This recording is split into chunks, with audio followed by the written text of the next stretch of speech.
Insight on second lockdowns. We're seeing, I know you don't necessarily want to call it a lockdown, however you term it, we're seeing spikes in cases in places around the world, and some of the strategies are to go back into lockdown, or some of the threats have been that. I would like to hear kind of your thoughts on how that works as a strategy the second time around. Thank you. So thanks for the question. This is it's an important one. I think we've been trying to articulate that the approach and the interventions that need to be taken will depend on the situation that they're in. It will depend on how the virus is circulating, how efficiently it is, how the intensity of it, and what are the systems in place to be able to detect the case, to isolate cases, to care for those cases depending on their severity, to quarantine contacts, to empower the communities, and have an all-of-government approach.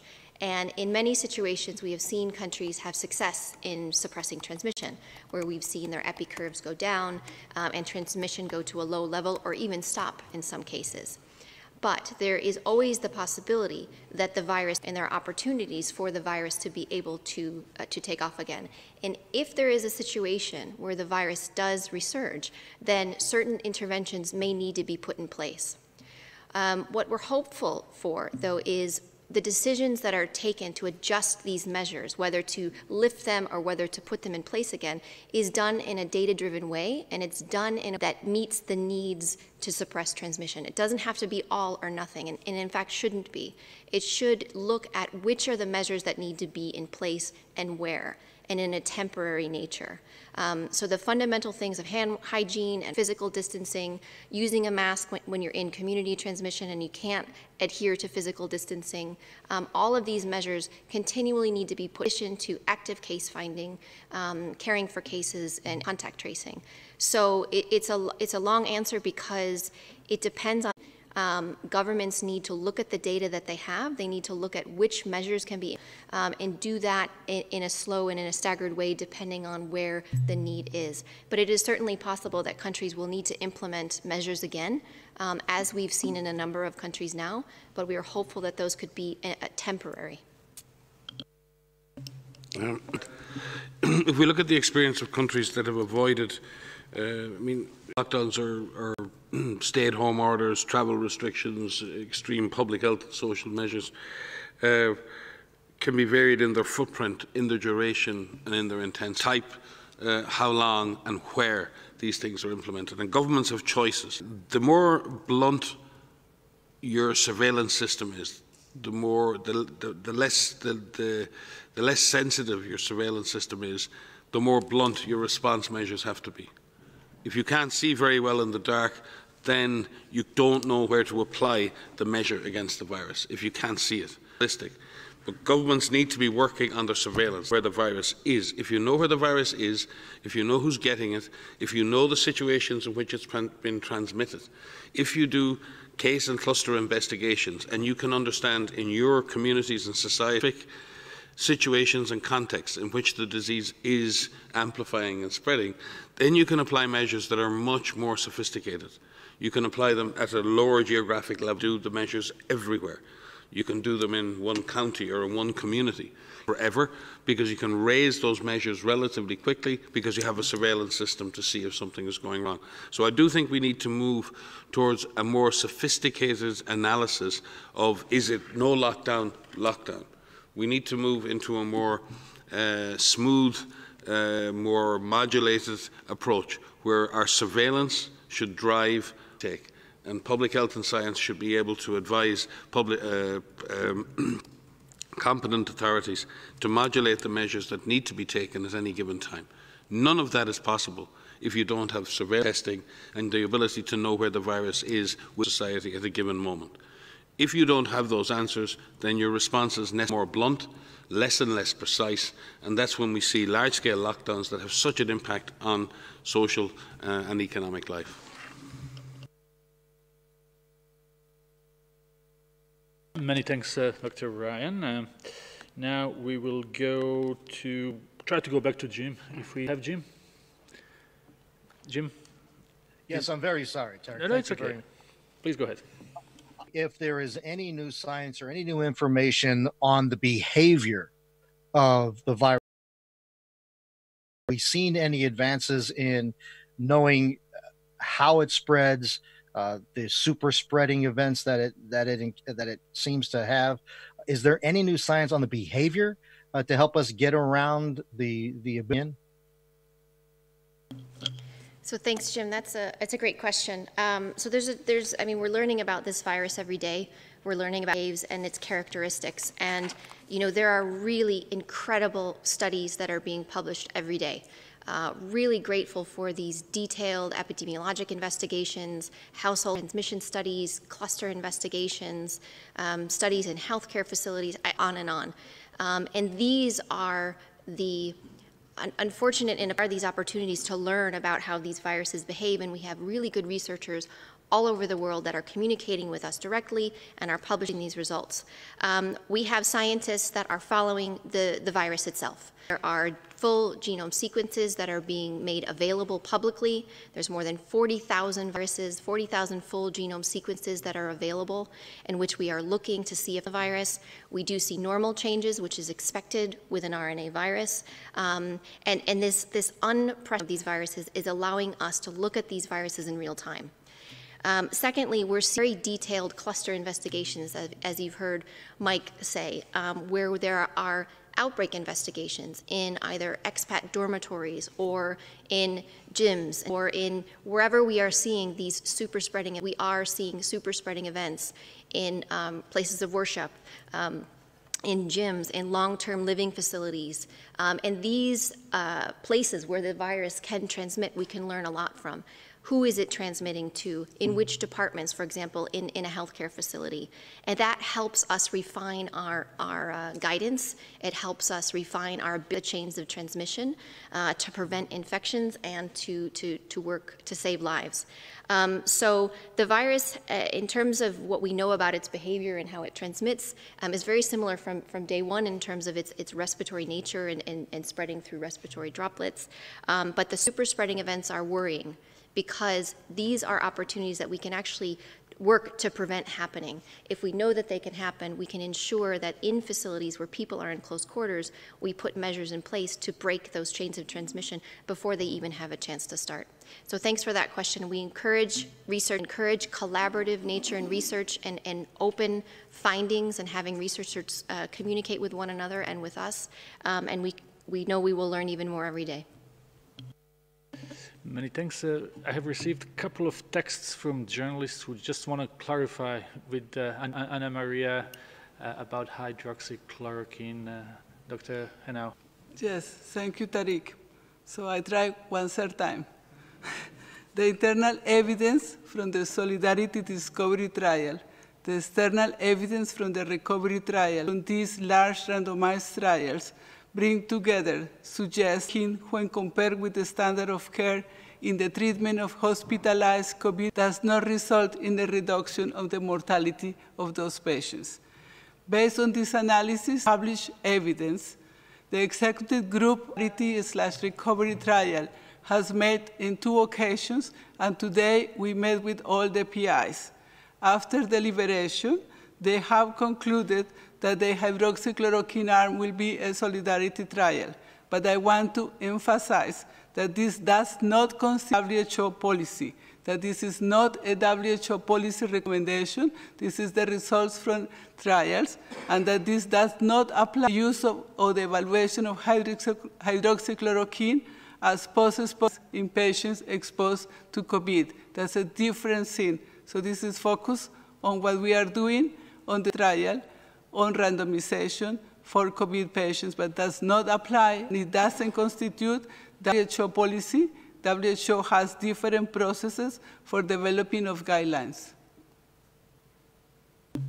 Dr. Henao, we hope now this question has been clarified, and we will take turn, and then we will conclude this briefing, and we will speak to our friend Gabriela Sotomayor from Mexico and Proceso. Gabriela. Yes. Hola, ¿qué tal? Hello. Thanks for taking my question. There was a session today in the Human Rights Council where the topic of racial discrimination was addressed, and I'd like to touch on that same topic.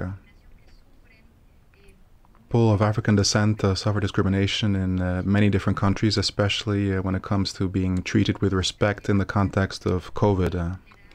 This also affects vulnerable populations such as indigenous peoples that don't have access to treatment. So my question would be the following. What can governments do to improve the situation? Thank you very much. I can begin. DG may wish to supplement. First and foremost, it is entirely unacceptable that access to healthcare anywhere in the world would be affected or influenced by race. Access to healthcare should be absolutely based on clinical need and never a factor for a patient's care. However, there are clearly, and this is important, there are lots of ongoing research as to whether there are genetic and other backgrounds that would lead to more severe outcome in certain ethnic groups, and it's not proven as such yet, is that many ethnic minorities in countries are very often underserved, have very often had a difficult health experience and a more difficult health experience, and have higher risk factors in earlier parts of life, and carry with them conditions that are associated with poorer outcomes for COVID-19. That in itself is a tragedy. And it is sad that is the situation. But what that does allow clinicians and hospitals and public health authorities to recognise is that if we have people of ethnic minorities who are likely to suffer worse outcomes, then we need to double our intent. We need to be even more alert to that fact. And in fact, it's the other way around. We should be prioritising people from certain backgrounds who may, and ensuring that they get access to care. But it should always be based on underlying conditions. It should be based on age. It should be based on people's potential to recover medical care. But I think it's important to state that nowhere in the world, it doesn't matter where you are, access to health care, access to life-saving care should never, ever be based on race or ethnicity. Thank you very much, Dr. Ryan, for answering this question. We will conclude this press briefing at this stage. I would like to thank especially our guests, Dr. Malach and Dr. Henao, for their participation today. The audio file will be sent to you shortly, as well as a transcript that will be posted tomorrow. We will keep sending you information from WHO offices from around the world on our activities on COVID-19. And from my side, very nice evening. And finally, before we close, thank you, Tariq. Before we close, I want to acknowledge journalists on this call and around the world. As you know, according to UNESCO, which has been working with the Swiss-based non-governmental organization Press Emblem campaign between 1st and 31st May, 127 journalists were killed in 31 countries. Other journalists have been harassed and detained while reporting this pandemic. Journalists are critical to holding decision count and communicating life-saving public health messages to the general public. They should never be a target for violence. They should be protected so that they can continue to do their critical work. So again, my respect to all journalists who are at risk, reporting and telling the truth, and we value your contribution. And thank you again for joining us today, and thank you so much, and see you in our next program on Friday. Thank you.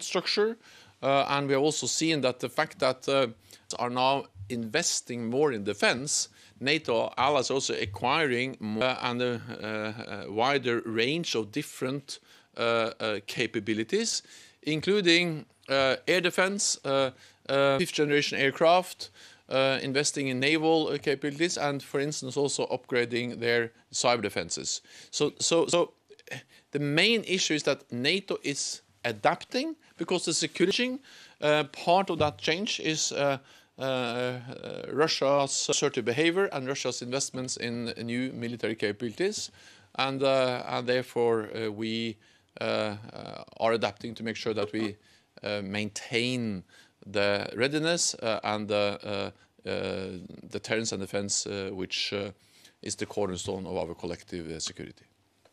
And for the next question, we move to Julian Barr, Times.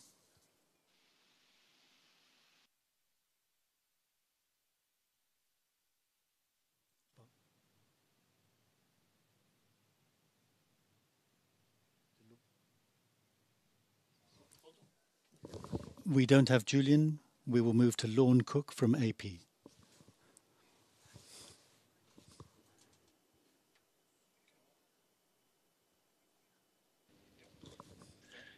Secretary General, Lorne Cook from the Associated Press. I hope you can hear me well. Yes.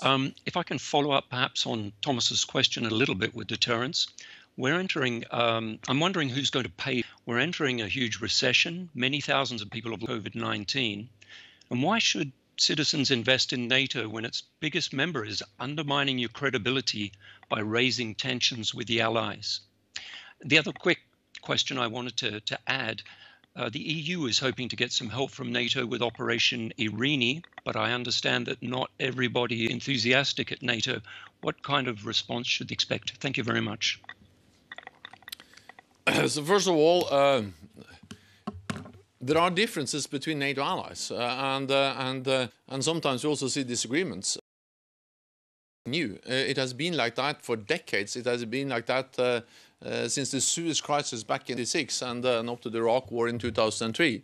But the strength of NATO, what makes NATO the most successful, is that we have always been able to overcome this and unite around our core task, that we protect and defend each other because we are safer together than. That's exactly what we see today too. I don't deny that there are differences on different and also on burden sharing and other issues. But what I'm saying is that if you look at the reality, North America and Europe are doing more together than in years. And North America and Europe are investing more in defense together than we've done for many years. More exercises, more pre-positioned equipment. We have the multinational battle groups in the eastern part of the alliance, something we never had before. Combat-ready battle groups deployed and led by the United States, Canada, United Kingdom and Germany, but the other allies. So I'm not denying that there are challenges and the problems. We addressed some of them during the meeting today. But what I'm saying is that when we look at what we're doing, we prove that as before, as we've done many times before, we are able to, in a way, overcome differences and then deliver on our core task, deterrence and defense. Today, on how to further strengthen our deterrence and defense in response to the new Russian. As I mentioned, many allies are now investing heavily in that. Advanced abilities, allies are investing heavily in that too. And then intelligence exercises, but also, of course, political initiatives related to control, because we don't want a new arms race. So the whole idea that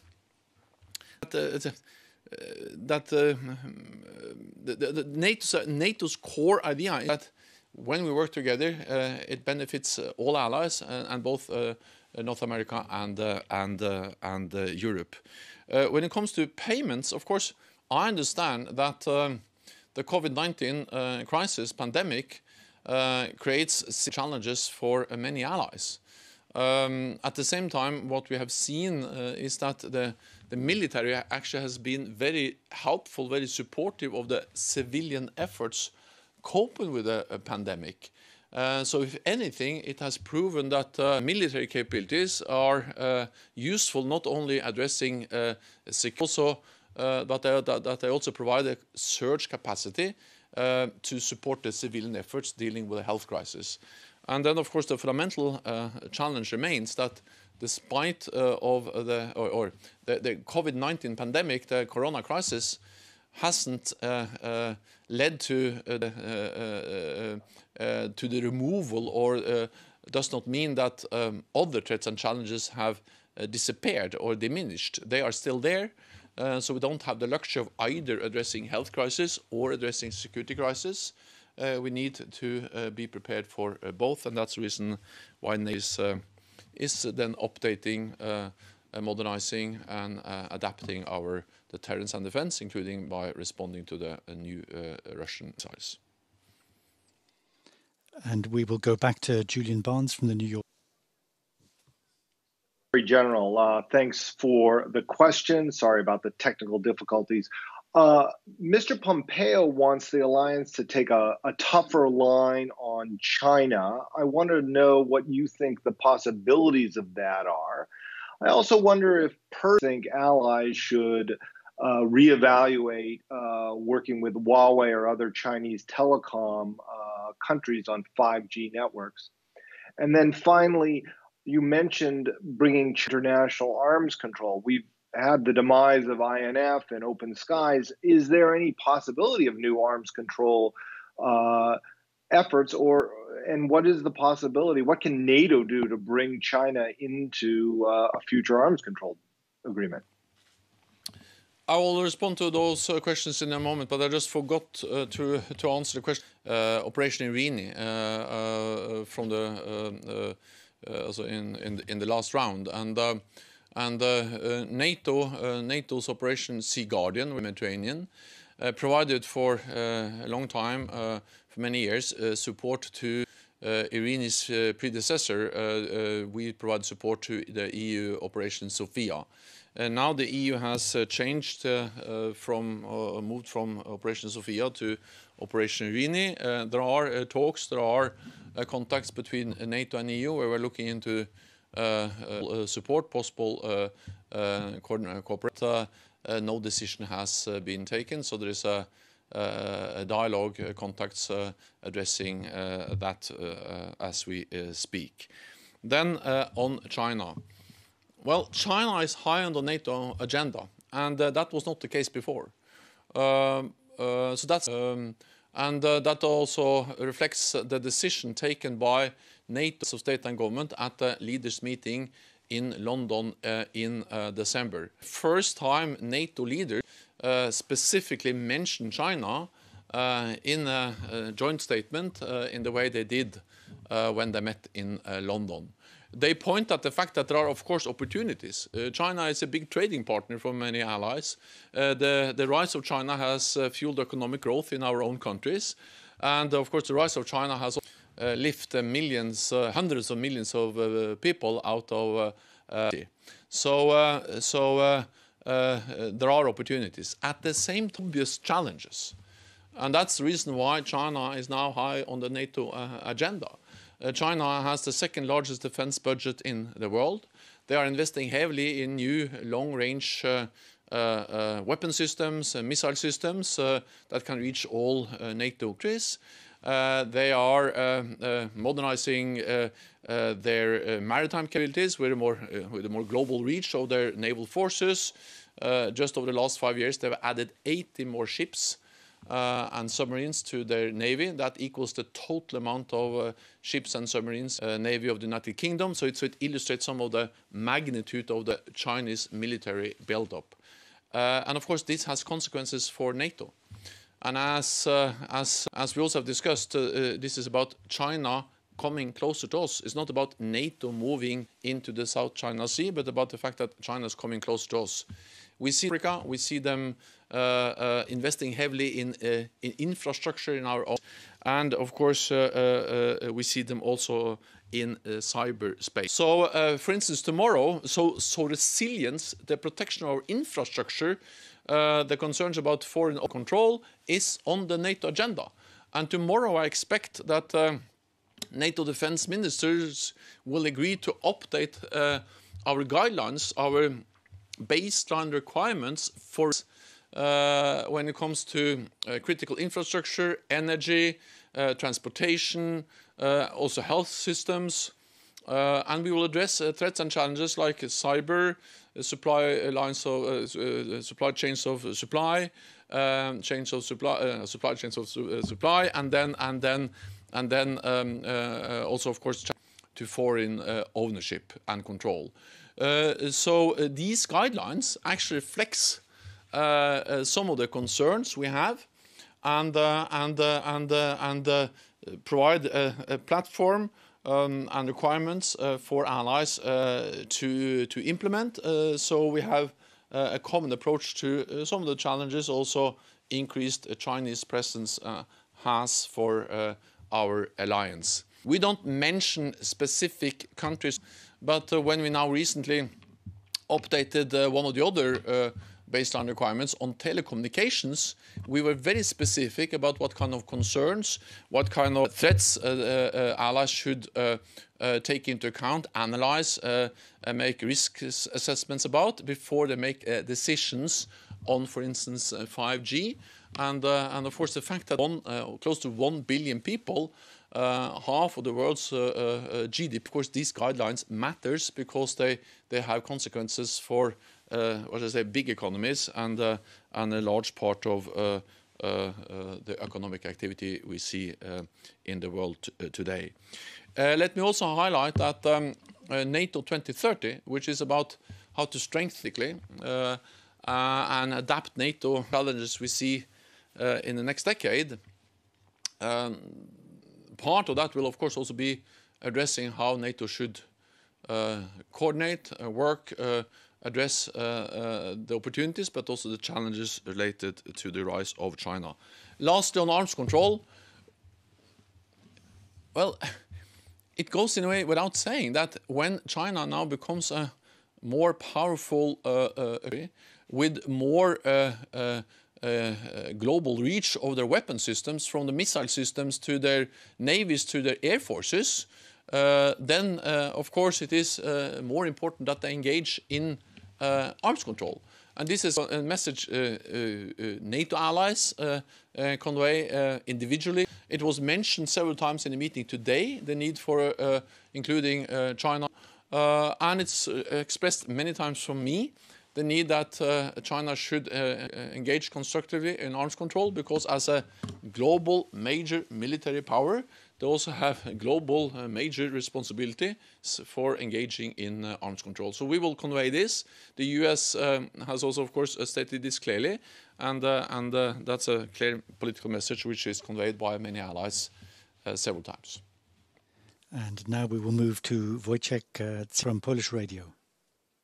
Good afternoon. I would like to come back to the issue of U.S. engagement in Europe. Yesterday at the press conference, Secretary General that there is a possibility that this case also will be raised during the this video conference. So have you had any chance to hear some explanations from the U.S. side of the drawdown in Germany, of the troops drawdown in Germany? If yes, what kind of explanations heard from the Department of Defense, and what is also connected, I guess, to this issue of U.S. engagement in Europe? White House is about to confirm officially a meeting of Polish president with President Trump next week in Washington in the White House. Which meetings is supposed to be a final stage, or the finalizing of the extra U.S. troops being sent to Poland. Have you been notified of the meeting with the U.S. and Polish president and in the Washington? And how can you assess this stage of finalizing the agreement from the last year? Thank you very much. During our ministerial meeting today, we addressed and discussed U.S. presence in Europe. Secretary Esper and several other allies the issue, and Esper also, of course, updated us on the deliberations in the United States, and allies addressed the announcement from the United States about the intention of reducing the U.S. military in Germany. We had a good discussion, and Secretary Esper stated very strongly that, of course, the US stays committed to European security, and the United States with other allies as we move on, because of course US presence in Europe matters for the whole alliance. US presence in Germany is of course a bilateral issue between the United States, but at the same time it is a matter that is important for all allies. So therefore we discussed it today at the ministerial meeting. No has been made on how and when to implement intention, and of course US presence in Europe goes beyond Germany. Of course, Germany is a place where US today, but also historically, has had a significant presence. What we have seen over the last years is actually that the United States has increased their presence throughout Europe and also in other countries, including in the Baltic countries, in Poland, in the Black Sea region. We have more U.S. exercises. We have bolt-ups going on now. Roughly half of the troops there are U.S. troops, and we have also, for instance, in my own country, Norway, more U.S. Marines than there have been there ever before. The US has actually over the last year increased their presence in Europe, but this has been adjusted, and the character and the composition of the forces have changed over the time. And we also see, for instance, the missile defense site in Romania, ships based or deployed at the naval base in Rota. One of the countries where we have seen increased is Poland. The US is now leading a combat-ready battle group deployed in Poland. And that's a multinational NATO battle group. Troops and US forces, US capabilities, but also other allies contributing to that. And it's not for me to come or to announce anything about meetings with heads of state and government in NATO allied countries. I think I have to leave that to them to announce. But that the US and Poland, also in consultation with NATO, with me, have decided to increase presence in Poland. That's a decision that was taken some time ago, and it just reflects that what we see is that over the last years, we have seen increased NATO in Europe, and then I welcome the fact that Secretary Esper, in the meeting with NATO defense ministers today, was so clear both on the US commitment, but also that the US will consult with NATO allies on the way forward. Now we go to Hamid Haidari from One TV in Afghanistan. Thank you so much, Mr. Secretary General. I am Hamid Haidari from One TV, Kabul, Afghanistan. I have two questions. My first question is regarding the Taliban. Do you think that the Taliban are willing to cut their ties with Al-Qaeda? If they don't, what will happen?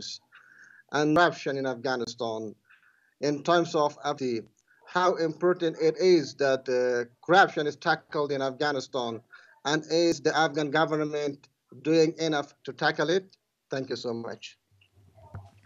So first on corruption. Corruption is a problem in Afghanistan. That's also clearly stated by the political leadership in Afghanistan, and actually part of NATO's presence in Afghanistan is to help to fight corruption, because corruption is like a disease. It's really undermining the strength of any society.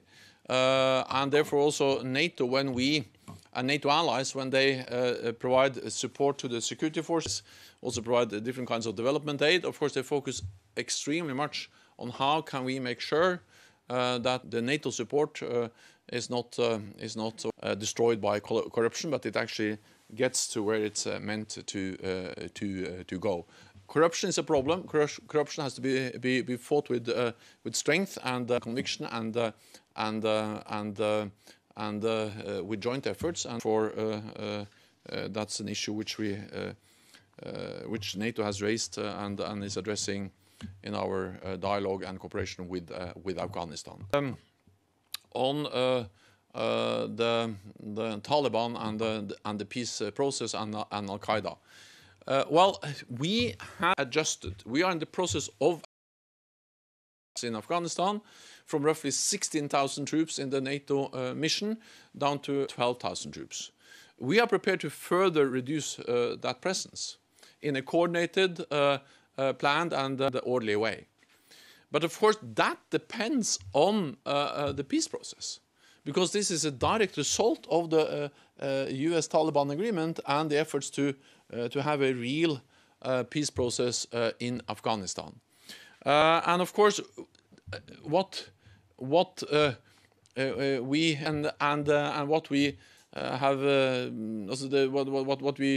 want to do is to, of course, reduce violence. We haven't seen the reduction in violence that we expect and that we think is necessary to see to really underpin the peace efforts. But we call on Taliban to reduce violence. We call, of course, on Taliban to, in a constructive way, engage in inter-Afghan negotiations. Hopefully, those can start soon. And thirdly, and perhaps most importantly, is that Taliban has to break all bonds with Al-Qaeda and other terrorists. This is actually a very explicit condition in the agreement with Taliban. And therefore, we expect them to do that. And one of the reasons why we will measure developments, one of the reasons why we also have made it clear that we will only leave Afghanistan when the time is right. Make sure that Afghanistan doesn't once again become a country where Al-Qaeda, other terrorist organizations can operate freely. So this is an important part of the peace efforts. It's one of the main is, of course, the need that Taliban break all bonds with Al-Qaeda. And now we will go to Mohammed Al-Rikabi from Al-Iraqiyya TV in Baghdad. Thank you very much for your time. Mr. Secretary General, my question is simply your future vision for the NATO in Iraq, operating in Iraq, and what kind of support you are planning to give the Iraqi government? Is going to be a training as the coalition forces used to provide the Iraqi people, security measurement, especially if there are numerous threats against the Iraqi borders from different countries, Syrians, and even we living currently the situation, a crisis, on the Turkish borders also. What is your intake on this, Mr. Secretary General? We are in Iraq on the invitation from the Iraqi government, and we will only stay in Iraq as long as we are welcomed. And therefore, I appreciate the fact that I had the opportunity to speak with the new Iraqi Prime Minister Al-Kadhimi, and I expressed my support to him. I expressed my support on behalf of 30 allies to Iraq, to the government of Iraq, to the people of Iraq. And we are in Iraq to support Iraq. That's why we are there, to help Iraq build security institutions, to help Iraq modernize their armed forces, to help Iraq in the ways they would like us to help them.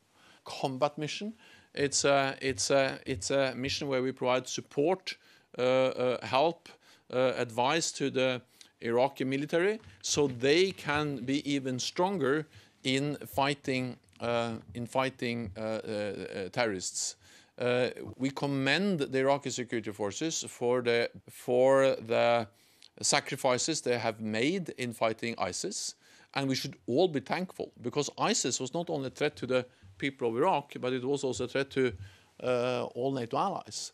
And therefore, the Iraqi forces they have been and they still are on the front line of this, which is important for all of us. So we are in Iraq to support the Iraqi security forces.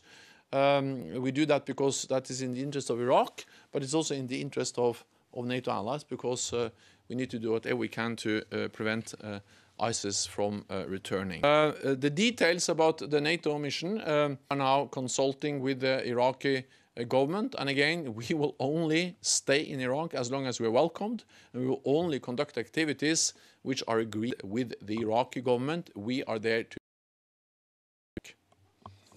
Okay, and now we will move to Oleg Ovcharenko from Echo Moskvy. Good evening, Mr. Secretary General. A question on Ukraine and its enhanced opportunities partner status. I understand that Kyiv will now have more joint exercises with NATO. Could you please give more details? Does this mean that Ukraine will be engaged in the exercises? Will it have more access to exchange of military information? There will still be certain restrictions. And finally, was the new status of trust with Russia? Thank you. So I would like to congratulate Ukraine on being recognized by the North Atlantic Council, by all NATO allies, as an enhanced opportunity partner. This is an important step in the partnership between NATO and Ukraine, and it stands as a recognition of Ukraine's strong contribution to NATO-led missions and operations, for instance, in Afghanistan, in Kosovo, and elsewhere. And we highly value the contributions of Ukraine to different NATO missions and operations. As an enhanced opportunity partner, Ukraine will benefit from enhanced access to interoperability programs, meaning programs where we develop our ability to work together, to operate together, and they will have increased access to NATO exercises and more sharing of information, including lessons learned from different assessments we make in NATO. So yes, Ukraine will then participate in more NATO exercises. They will have more access to information, so they will come even closer to NATO as we have now also already some other enhanced opportunity partners: Finland, Sweden, Jordan, and Australia, and then we'll have Ukraine added to that list. And now we will Jovana Juricic from Pobjeda in Montenegro. Good afternoon, Secretary General. Can you? Okay. So I have in a Belgrade dialogue. So meeting between representatives of these two countries should be held in White House in the end of this month. What do you expect from this summit? Because President Vučić said they will not talk about recognition of Kosovo. So do you think that this summit can be different from previous meeting in this format in terms of result previously? Thank you. I will be very careful about speculating about the outcome of a summit that has not yet taken place. But what I can say is that I welcome dialogue. I welcome that Pristina and Belgrade are talking to each other, because the only way to solve the challenge we see in the region and the disagreements related to Kosovo is by sitting down and talk. And now can we find a political negotiated solution? So it's easy, but I believe that it is important that they meet. It is important that after now a long period without any meetings, without any real dialogue, it looks like the dialogue is now resuming again, and at least that is a first important step in the right. NATO will continue to be present in Kosovo.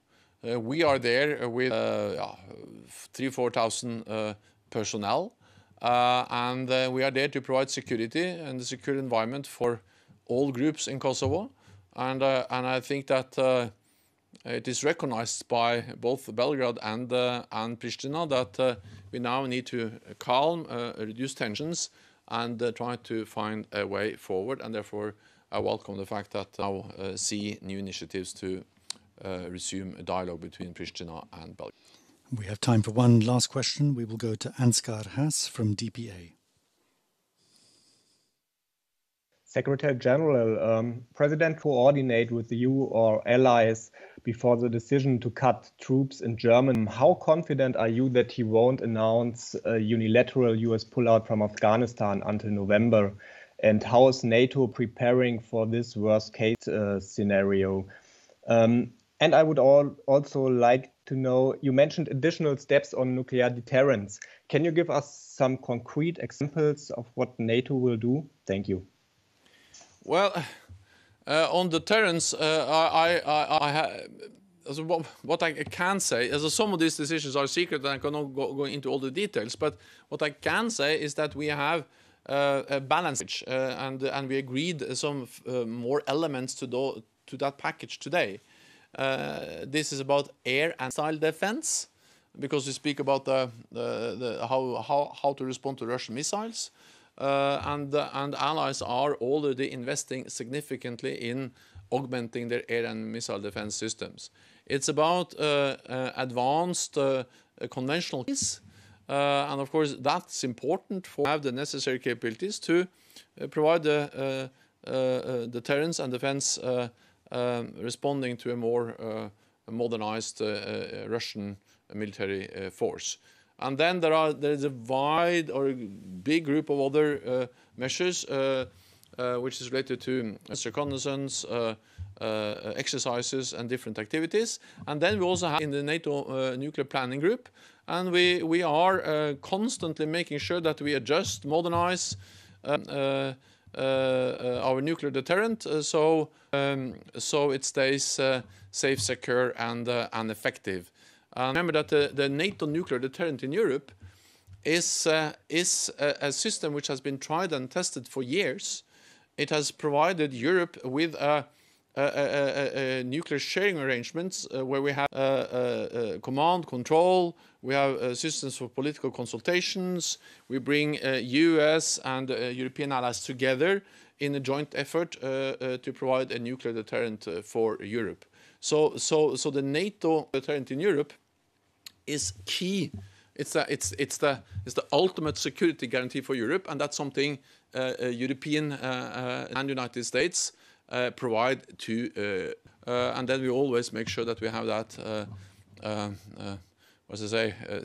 safe, secure, and effective, and therefore we always we make adjustments to the way we are setting up these nuclear sharing arrangements.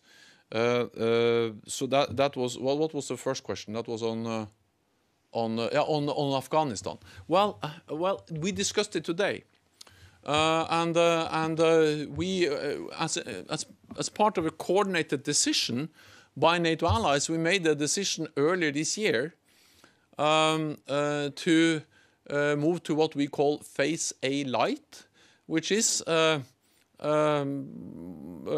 a reduced NATO presence in maintained the basis, the presence of the NATO forces in Afghanistan, including with the German-led presence in Mashar Sharif in the north, with many other allies, and also Italian-led presence in Herat in the west.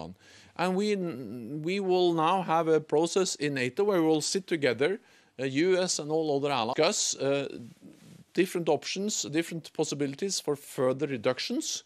But of course that will be done in a coordinated way, in an orderly way, and it will depend on the developments in Afghanistan.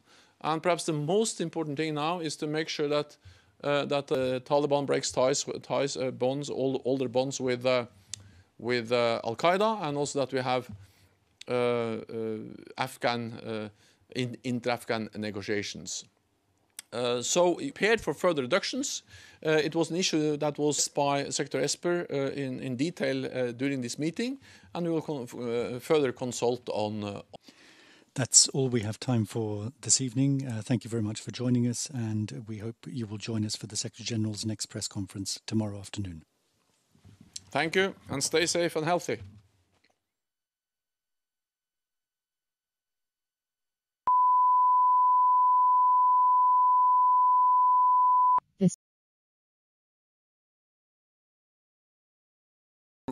The treatment of patients with COVID-19. Just to clarify that what was publicly communicated was that dexamethasone, which is a glucocorticoid or a steroid, had a positive impact on severely ill patients. They didn't have impact on people who are mildly ill. So this is for people who are on a ventilator or may need quite significant supportive care, etc. So we're looking forward to the data as it is being published, and we'll review this very rapidly with a number of clinical works, which includes the Canadian Critical Care Society, the of medical microbiologists and infectious disease Canada, as they are the clinical experts. And now this medication actually something that is used in the medical care system already for people who have an inflammatory illness. And some people in the ICU are being treated with dexamethasone for certain conditions. So I think that this is study, and we will review the published data as fast as possible. Follow up? Yes, and so I appreciate the need to see the data, but if someone wants it right now, what would the recommendation be for that? Would it just be wait and see or case-by-case basis? Yeah, so in Canada, as I said, this drug is available. It is normally used in different settings in the hospital setting, and clinicians always have the ability to exercise clinical judgment. Thank you, Dr. Tam. Okay, thank you. Operator, last question, please. Thank you. The next question is from Lina Dib, La Presse Canadienne. Est à vous. Oui, bonjour, Madame Phelan. Je voudrais d'abord une question au sujet de la situation des militaires, les CHSLD. Je voudrais savoir où en sont exactement les négociations. M. Trudeau tout à l'heure a dit qu'on annoncera les choses quand on les annoncera, mais est-ce que les militaires sont en train de se préparer à partir? La Croix-Rouge n'aura pas embauché 1000 personnes d'ici le 26 juin, qui est la date prévue du départ des militaires. Alors, vous en êtes où exactement? Merci pour la question, Lynn. Je veux souligner quelque chose. Premièrement, je veux remercier les excellentes forces armées canadiennes qui font un travail extraordinaire au Québec et en Ontario. Et je pense que tous les pays doivent être reconnaissants de l'importance de ce travail et du sacrifice que les gens des forces armées. Concernant nos discussions avec le Québec, comme le Premier ministre a dit, nous sommes en train de discuter avec l'avenir, les prochaines étapes dans les CHSLD du Québec. Et je veux souligner que le soutien critique continuera. Nous comprenons l'importance d'aider, d'appuyer nos aînés, qu'en étroite collaboration avec le Québec, ce sera possible de trouver un plan pour l'avenir. For the future. Oui, merci. Dr. Tam, I was wondering if we could go back to the percentage of positive tests. You say Quebec has never been so low, about 3%. You're reporting just a little over 1% in all of Canada. So I wonder, what do you numbers? What is there to understand? Because you had said at some point, the more we'll test, smaller the percentage we'll get. But is this telling you anything about the evolution of the epidemic in Canada? Yes, so of course it's one indicator and it has to be interpreted with all other indicators. So we know that the number of cases are falling in Canada despite increasing number of tests in Canada. And also the hospitalizations, all of these indicators have been trending actually quite rapidly in the last days.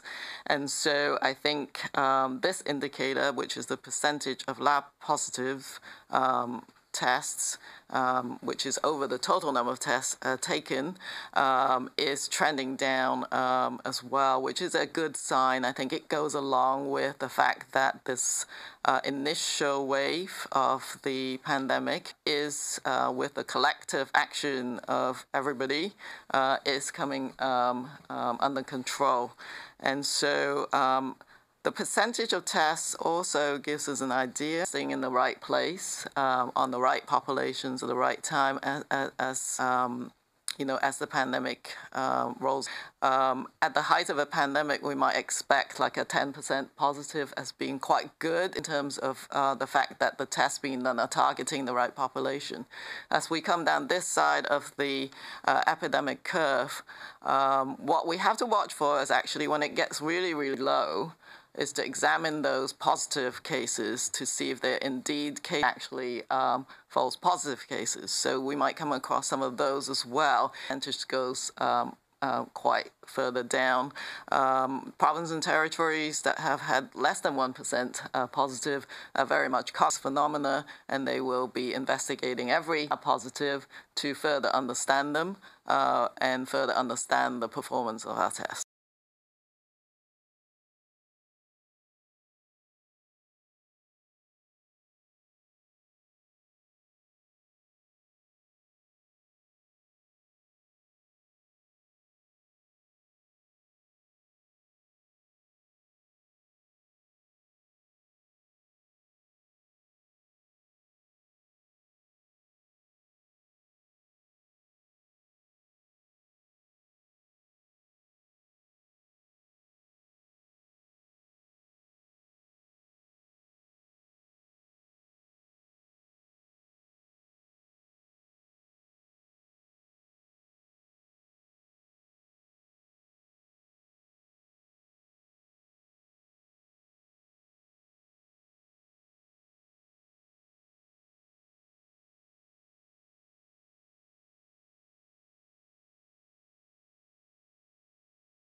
Good afternoon, everyone. Great to join you today.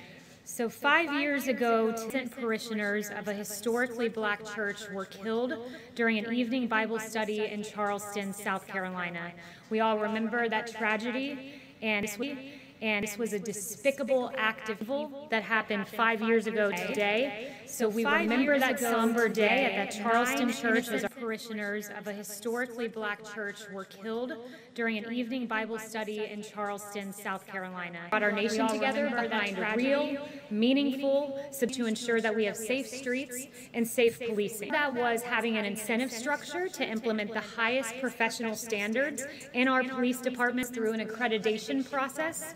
This accreditation entails making sure you have DS in place, use of force tactics in place. Part of that is prohibiting chokeholds, except in the event used. It also incentivizes information sharing and makes sure that if you have an officer who's had multiple uses of excessive force, that information is sent to a national. And then finally, another prong of this was having co-responders who are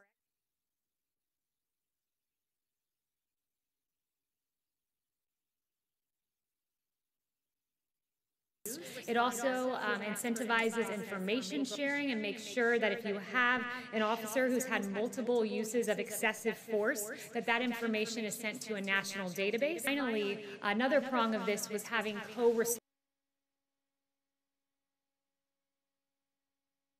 Officials often have to deal with mental health, homelessness, coming together, and having a co-responder who is an expert in this process will go a long way.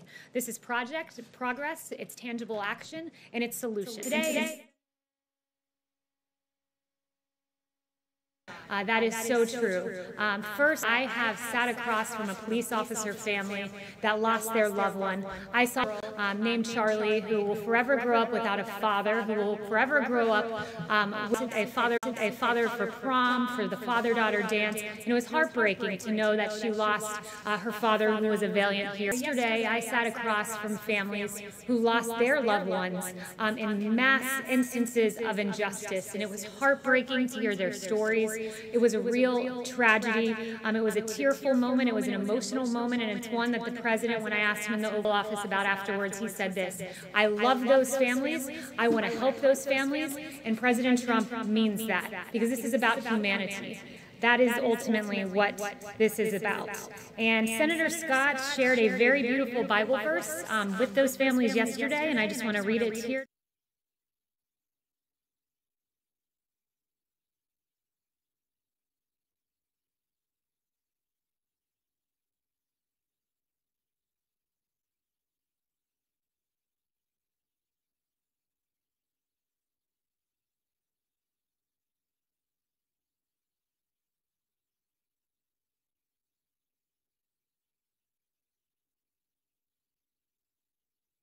He shared one federal investigation into systemic bias in policing.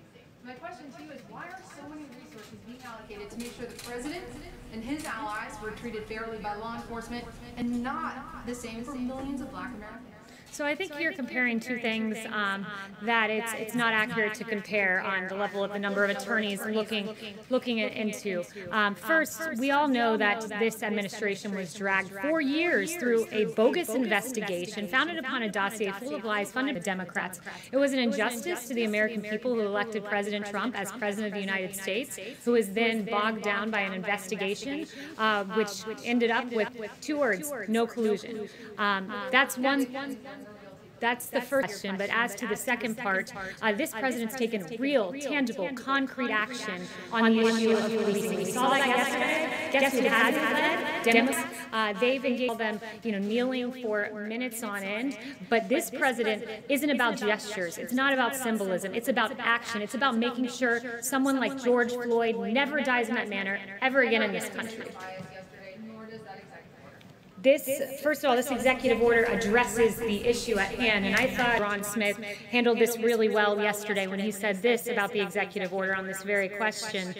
From you, he said, a lot of people want to make it about race, but it's about communities, and it's something that you can't really fix the heart of people, but you can fix pieces that deal with the real problem, which is access to opportunity. You can fix schools, remedy the disparities we see in schooling. You can fix policing to the degree we can at the federal level to incentivize good behavior. and fair practices. You can fix the economy, as President Trump has done. He brought about the lowest economic employment rate for African American individuals, and paychecks going up prior to this pandemic when we had to artificially shut down the economy.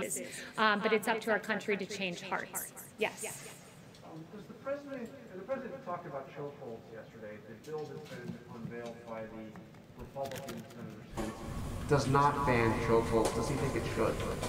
The president is fully in support of the Scott bill. They are working closely on that. No puts an end to that or incentivizes through the accreditation process to put an end to chokeholds unless there is lethal force used. We fully support the Scott bill and every element of it. And one thing I would note about the Scott bill is for years we've tried to make lynching a federal crime in this country, and the Scott bill does it. It's a great bill. It's more great action from Republicans, and we hope we can have bipartisan support on that. But to be clear, the executive order does not ban chokeholds, and we can't actually do that, I don't believe, through an executive order. And the bill does not ban chokeholds. Do you think, as the president think, that chokeholds simply should be banned? So what I have from the Justice Act here is that this will also end the practice of utilizing chokeholds, and I would underscore the executive order does that through an incentivizing process. So we've done what we can, and we'll continue to do more, and we'll come bill, and there might be amendments to it, there might not, but we want to see this come to fruition.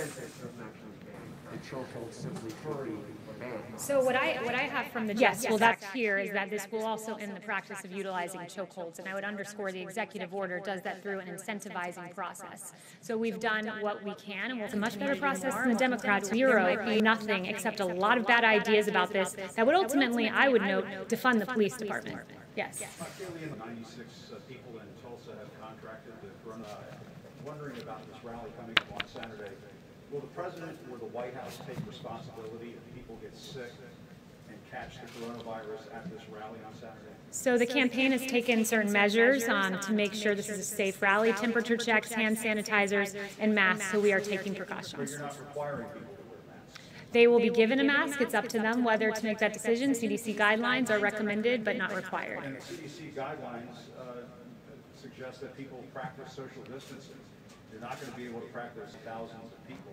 So aren't you, in essence, equal to a rally where they won't be abiding by those guidelines? It's the personal as to what to do, but if we want to talk about internal coherence, I believe that the media needs to work on internal. Wonderful New York Post story. I don't think Stephen Nelson's here. New York Post highlights the hypocrisy of the media where this is okay, this is not okay, Trump rallies. It's really remarkable, and I think the American people have taken notice when, for instance, NBC tweets at 4:05 p.m. On June 14th, rally for Black trans lives draws packed crowd to Brooklyn Museum Plaza, seeming to be lauding the protests, and then less than an hour and a half later, they say President Trump, but health experts are questioning that decision. CBS had a similar, logically inconsistent. Protesting against injustice, against racism and police brutality. This is a rally, a political rally. They're not going to be demonstrated for any kind of cause other than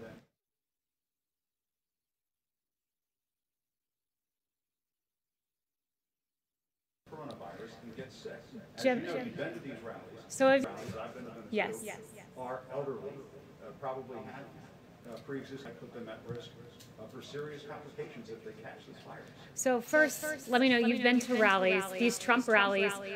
We do rally in support of something. We rally in support of the president who got us the lowest number of Black unemployment history of our country and paychecks going up. We rally that HBCU funding for historically Black colleges and universities is, we rally, but to say no, because you, Jim, you suggested that we don't rally on behalf of anything. So let me note one more thing. We rally on behalf of criminal justice reform and the First Step Act, which President Obama and Vice President Biden talked about, but we did. And I would talk about the efficacy of what we're doing. 1,300 health experts signed a letter about the protest saying, we do not condemn these gatherings, we support them as vital. So you have the health experts on one side saying this, and then all of a sudden a Trump rally is different. And I've taken 5 of your questions. Work on your internal cohesion and get back to me. Yes. Answered 5 of your questions, and last, I said to you we are taking precautions. I said to you we're taking precautions. Mask, hand sanitizer, Zeke. for attendees at this rally, the campaign requiring them to sign a waiver to waive them of liability, acknowledging that there's an assumed risk with going to that rally. Does not the president have some responsibility himself for to set an example of preventing large gatherings or ensuring so that the American people around the world follow his example and why can't the president not follow his We are doing temperature checks, hand sanitizers, masks. When you come to the rally, as if any event, you assume a personal risk. That is just what you do. When you go to a baseball game, you assume a risk. That's part of life. It's the personal decision of Americans or whether or not to go to the rally. But I would note that this concern for the rallies has been largely absent when it came to the protesters. People really note when CBS says thousands participate in a rally and a silent march for Black trans lives, and then this is more than an hour and a half later, President Trump moving ahead with the rally, coronavirus. It's really inconsistent. The media seems to not be interested in health so much behind certain events. So, for instance, you go lockdown protesters were widely condemned by the media who were protesting the lockdown, but then all of a sudden this protest for Black Lives Matter is lauded. It makes no sense. Ideology is driving the line of questioning in many of these cases, when it should be, if you're focused, should be out there asking these same questions about the protest. Having heard those take tested 4 or 5 days after the event, does the president want to Saturday take 4 or 5 days later to make sure that they didn't get the virus there, and who should they inform if they do come down with the virus after the event? It's their personal decision as to whether they want to get tested after, but I note testing capability is thanks to President Trump. 23.7 million people tested in this country so far. That's an extraordinary number. So testing's out there and available if someone chooses to do that. Jen. The White House been monitoring this outbreak of violence between Indian and Chinese troops, and the White House has the president getting on the phone and talking to relevant countries. So the president is aware of the situation between Indian and Chinese forces along control in eastern Ladakh. So we've seen that the Indian Army statement died as a result of the confrontation today, and we extend our deepest condolences on that. Jen.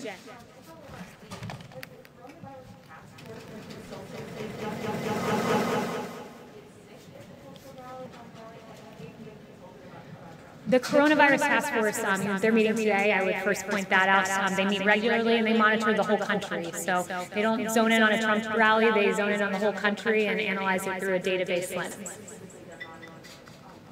They look at the entirety of the country. That would include the state of Oklahoma, but they look at all 50 states in close consultation.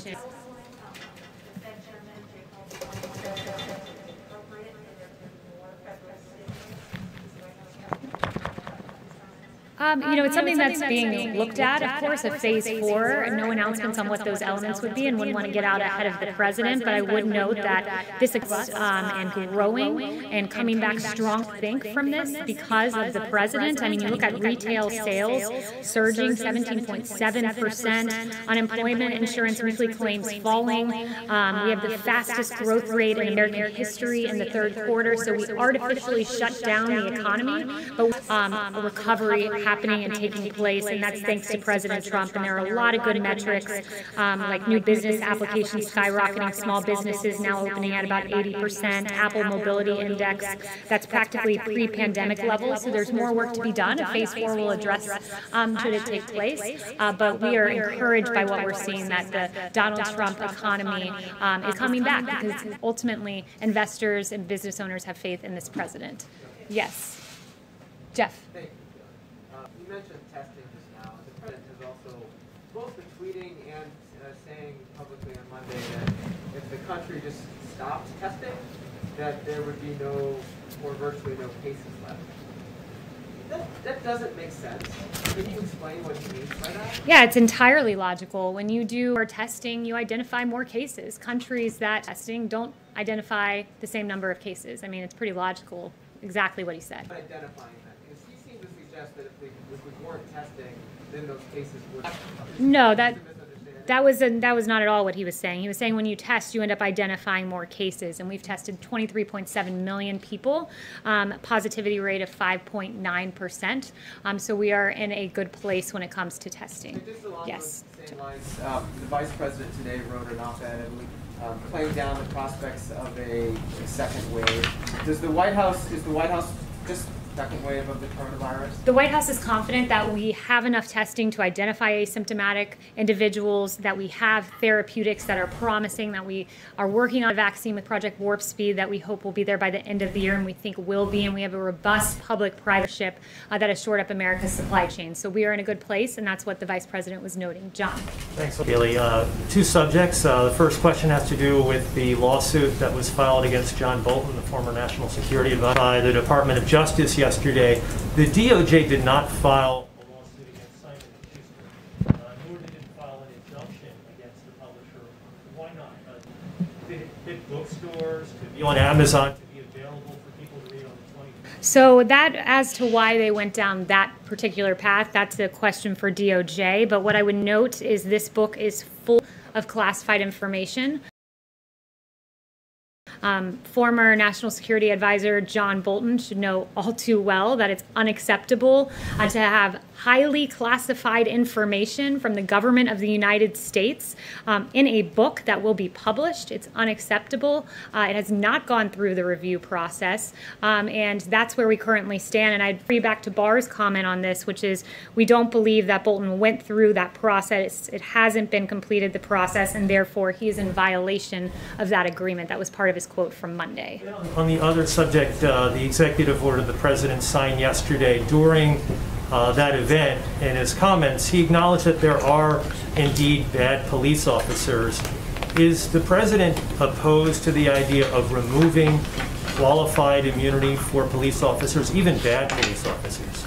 Yeah, so qualified immunity, let me note, is a total and complete non-qualified immunity would do is it would really enable the police in this country to do their job. That's in the Democrat. You know, Democrats, they say defund the police, defund the police. We hear that from Congresswoman Ocasio-Cortez and Congresswoman Omar and others. Well, what does the Democrat bill do? By removing qualified immunity, what you're essentially doing is not allowing, there would be a decrease in policing in this country. Our streets would not be safe. What President Trump has done is worked with law enforcement to improve law enforcement, to ensure that the bad cops that exist are pushed out of the system. The overwhelming majority of cops are good, so we've got to address the handful that are bad, and that's what the president's order has done. Qualified immunity would make the streets of this country a whole lot less secure.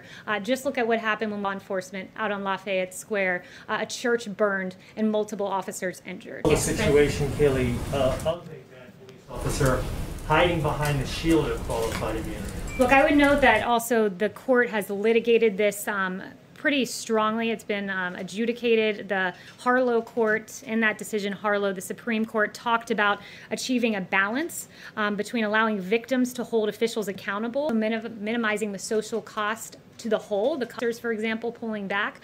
So the Supreme Court has litigated this for decades and has approached what they think is the appropriate balance with qualified immunity. And I think it would go a long way just doing what the president did yesterday, having that national database of offenders, so we ensure that a police officer doesn't leave one department in. Francesca. Thank you, Kaylee. You outlined the White House's position on qualified immunity, please, but you also said earlier that the Democratic bill is full of bad ideas. What are the other quote-unquote bad ideas besides those two that the president would not sign a policing bill if they wound up in the final version? So one of the things the bill does is it undermines due process. The Democrat bill would undermine the due process officer, being an unsubstantial allegations available to the public, causing reputational damage based on allegations alone. That's a really good example, because what our database does is once a claim has been adjudicated, we know something was done wrong, it goes into a database that remains private. It protects privacy of the officers, but it is utilized to ensure that officer does not get to go to another department. What the Democrat bill would do is someone submits an allegation, well, we'll process rights of this officer and put it into a system. We have to balance everything in this situation, making sure our good, hardworking, overwhelmingly good police officers are able to do their job, ensuring that we do not have victims like the victims I heard about yesterday and the excruciating, painful, devastating stories of their sisters, of their mothers, and of their fathers. Sorry, one other question on that and something else. So you're saying those are the three? That's it? There's a number. Those are the ones that I've listed out so far. But there's a number of problems. And on the president's rallies, he has also said that he has rallies on the books in North Carolina and also Florida, two states that have seen recent spikes in coronavirus. It told the president that it would be safe to have rallies in states that are seeing spikes right now. We are confident that there are embers out there that exist that will be able to put out those embers. Florida has a great governor. He's done a great job so far. We work closely with Governor DeSantis, and we believe that we will be at a safe place. Yes. Kayleigh, Justice Gorsuch's decision from the Supreme Court this week against anti-LGBT discrimination was focused on employment, also have implications on housing, health care. How does the president want to see this implemented? Does he want it implemented as extensively or as narrowly as possible? So what the president says is he's read the decision, they've ruled, we live with the decision, and we live with the decision of the Supreme Court. So that's where he stands currently. Implemented DOJ will lead the multi-agency, provide certainty to the regulated parties. I understand DOJ's role, but the president also has the opportunity to express his opinion and to lead, much like President Obama in 2013. Said he hoped the marriage decision from the Supreme Court would be implemented as extensively as possible. What is President Trump's view on the appropriate scope of the Gorsuch decision? So DOJ will be guiding that entirely. And finally, will the president have any conversations with the DOJ about the implementation of the Gorsuch decision? Not that I'm aware of. He might have had one I don't know about, but not that I'm aware of. Question: does the president think that the Bostock decision is a win for civil rights? Sorry? Does the president think it is a win for civil rights? So one thing I would say, I haven't not talked to the president about that personally. I wanted to read was from the Kavanaugh dissent. There were some real concerns that this was a complete distortion of how we do statutory interpretation, and Kavanaugh lays that out very nicely. But one thing Justice Kavanaugh did say, and I thought it was a very powerful quote, is, notwithstanding my concern about the court's transgression of the Constitution's separation of powers, which was a grave concern as a separation of powers point that the DOJ argued in court, it is appropriate to acknowledge the important victory achieved today by gay and lesbian Americans. So I thought that was a very good quote from Justice Kavanaugh. Yes. Alexandra. Thank you. On the plan to reduce U.S. troops in Germany, is there a timeline you can share with us? And could this decision, this plan, be changed or softened if Berlin to increase its defense spending? So the president addressed our presence, American troop presence in Germany, and he said we're bringing that number down from 52,000, about what it's at now, to 25,000. And the rationale for that, he articulated, was that Germany is very delinquent in their payments to NATO. They're paying 1%. They're supposed to be at 2%, and even 2% is low. It should be much more than that. Michael. Would he change his plan if Germany agreed to increase its I wouldn't get ahead of the president on making that decision. Michael. Hi, thanks, Kayleigh. I have one question, and then I have two quick questions from Kali as the pool person. So on my question, 2 White House officials were tested positive for COVID. We all reported on an email that went out to West Wing inviting them that masks were mandatory to be worn in the West Wing at all times, with the exception of being when they were sitting at their desks alone. Obviously, none of the White House people that I've seen today have been wearing masks at all. Has that been rescinded? Has that instruction to West Wing employees been rescinded formally, or is it just but nobody's paying attention to it? Or masks are recommended but not required. Excuse me. As I said. Two quick questions. I want to get to every room. So these are from people who can't be in the room because I understand, but I want to make sure I get to everyone in the room, and then we can come back. Okay. So, Rob. Can I just get on your equivalence between protests in the streets and rallying on Saturday? Is it the White House position that outdoor events carry the same risk as indoor events? It's our position that the media should not be about their guidelines to us about based on political ideology or what they think is the worthiness of the cause. My point is there are good scientific reasons different. One is outdoors and one is indoors. Right, and there's not good logical reason for this, so that's the two. And could I also ask, yes, Owen. Anything about the Secretary of State's trip to Hawaii to meet his Chinese counterpart? So I have no information on that, but Owen. Blake, different mask. Oh, sorry, Blake. They subbed you in. No Blake. worries, no worries. Good to see you, Blake. You too. A couple on the economic front. Earlier this month in Maine, the president was talking about Maine law, and he said the following. He said, if the European Union doesn't drop that tariff immediately, we're going to put a tariff on their cars, which will be equivalent. Can you give us an update on that? What is immediately, what is the status of potential tariffs on EU autos? I have that today, but I will inquire about that, and I'll try to get back to you before 5 if that works. And secondly, an infrastructure bill, sort of give us a broad outline of what the administration wants to see. Is that a reauthorization of the highway bill that comes up at the end of the year? Is that added on to a potential phase 4 stimulus? What does the White House want as it relates to infrastructure? I don't want to get ahead of the administration for that. Infrastructure is something we've talked about for a long time, and it's something that we think that we could find common ground on, but it's up to Democrats to really come to us and make that happen. It's been mentioned as potentially a phase 4, but that's not in stone, but that has been mentioned. No formalized plan structure stands. Is it $1 trillion? Is it $1 trillion? Up to? We don't have a number on that right now. Yes. On the Tulsa rally, can you give us a sense of which health experts the campaign and the White House consulted before deciding to hold it? Did anyone talk to the CDC about whether it would be a good idea?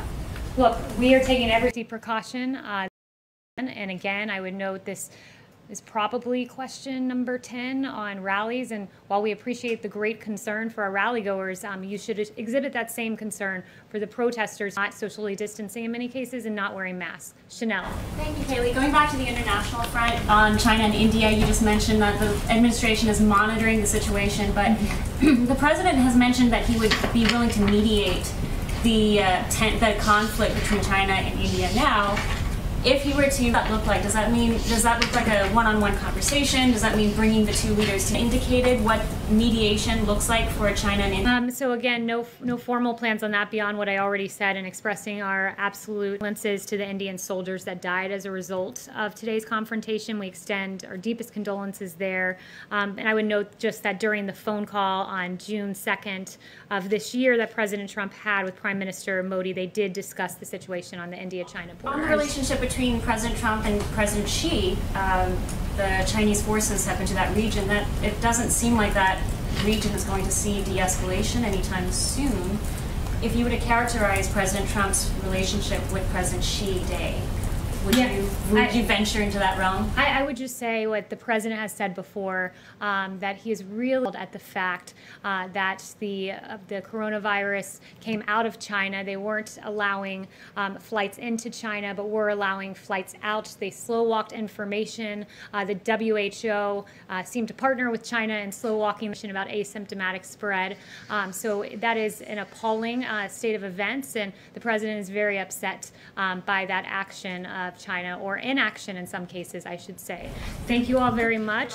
I hope you have a great rest of the day, and I hope we start seeing more consistent headlines. Thanks very much.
place that they had to look.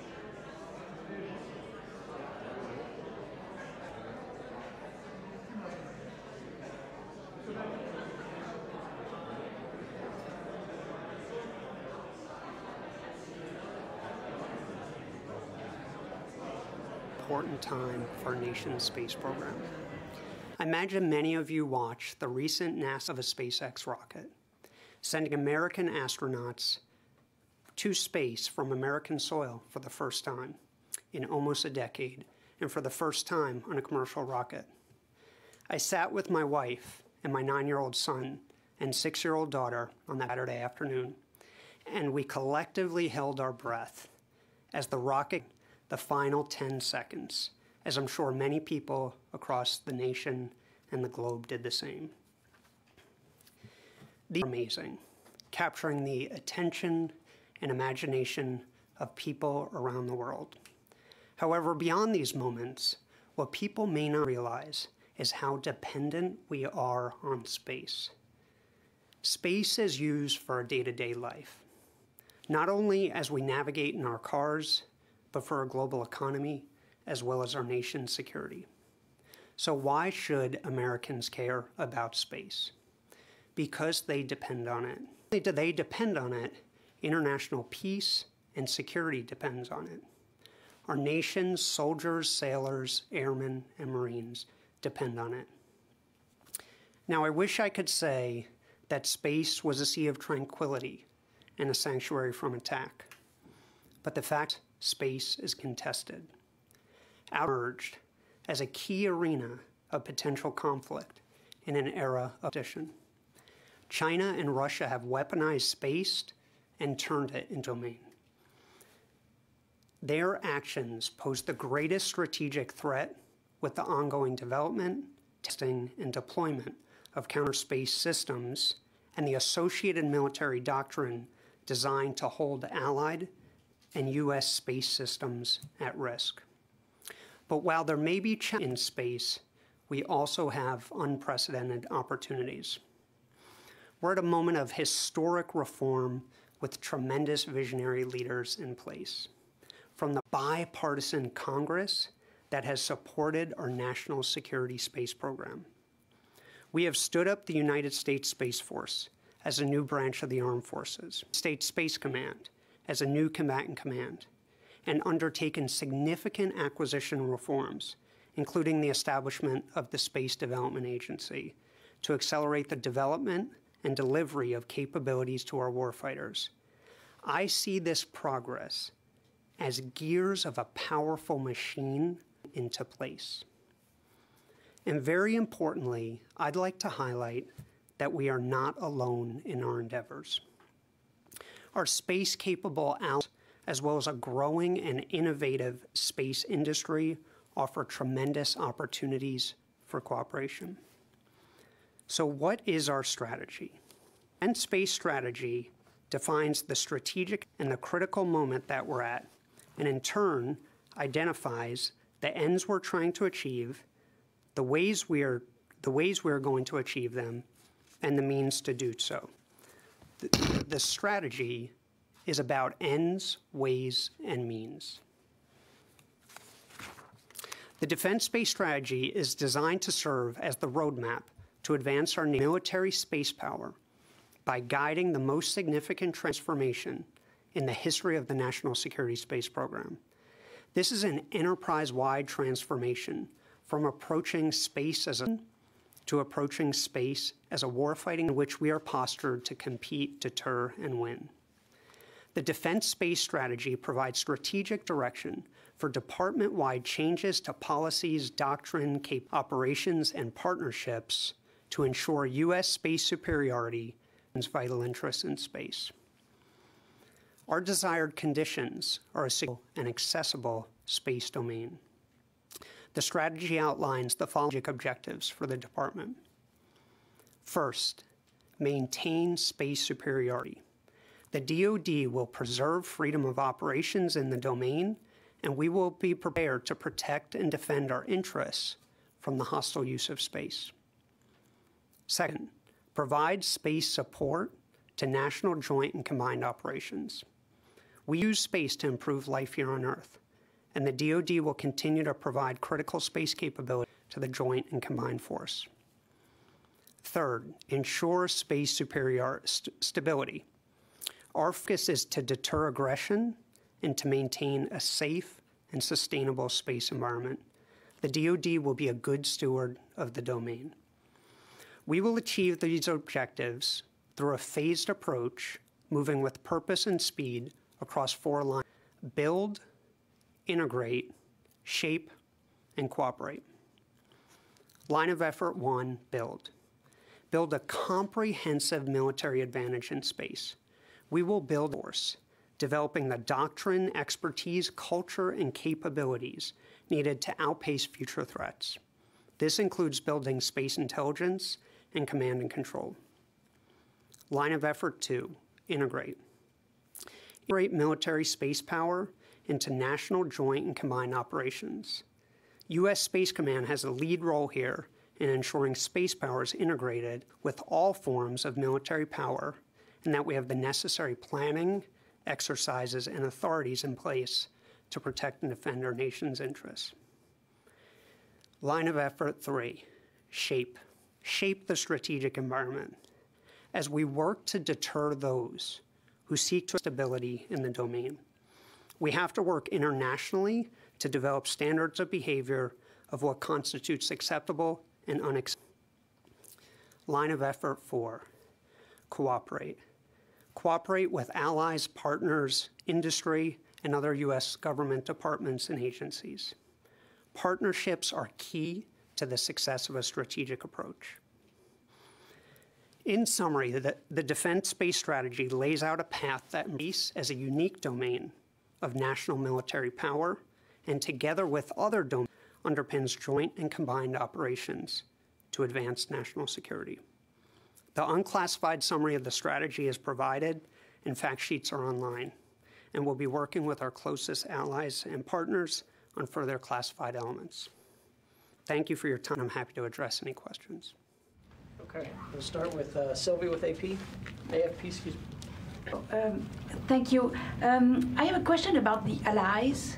Aren't you concerned that your quest to cooperate in space could be jeopardized by the President Trump's will to withdraw from many important international disarmament treaties? Well, what I say from Alliance perspective is our allies have had strong interest in cooperating with the United States in space. And what's interesting is they are at a similar moment as we are at of the criticality of the domain as well as the threats that we're facing. So they are looking to enhance those partnerships. For instance, NATO recently declared space an operational domain. They're recognizing the threats to our interests. We're also working in what we call the Combined Space Operations Initiative, CSPO. And this is a partnership that we have with our Five Eyes nations, which includes the US, Canada, UK, New Zealand. And France and Germany have recently come on board with CSPO. So I would say that the opportunities for partners, we're getting a strong demand signal from them. We're working with a number of other countries, such as Japan, on their efforts, and we look forward to deepening that cooperation. But aren't you concerned that there can be a difference in defining norms of behaviors, for example, in space? Well, I would say, in my experience, often with any group of people, whether in the interagency, internationally, people have different perspectives. And the important element is you work through them. You have conversations.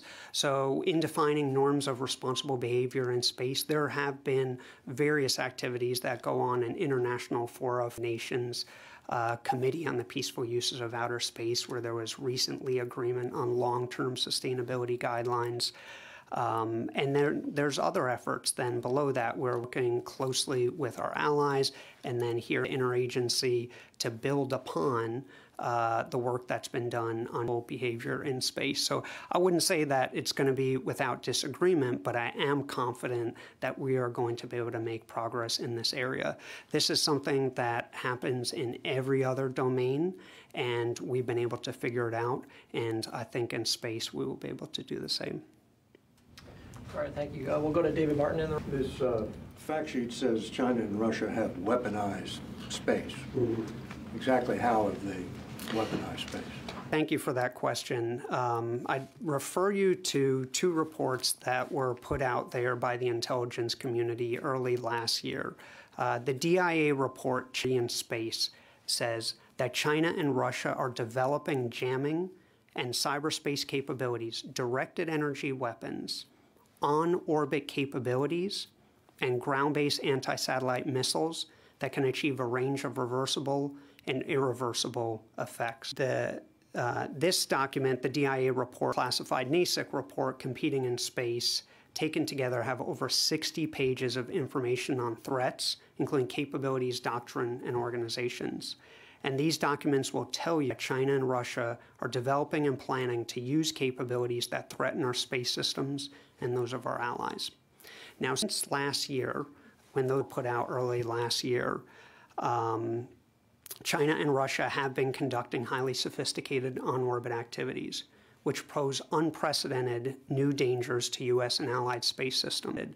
The concerning behavior of two new Russian satellites, which bear distinct similarities to other Russian satellites that launched a high-speed projectile in 2017.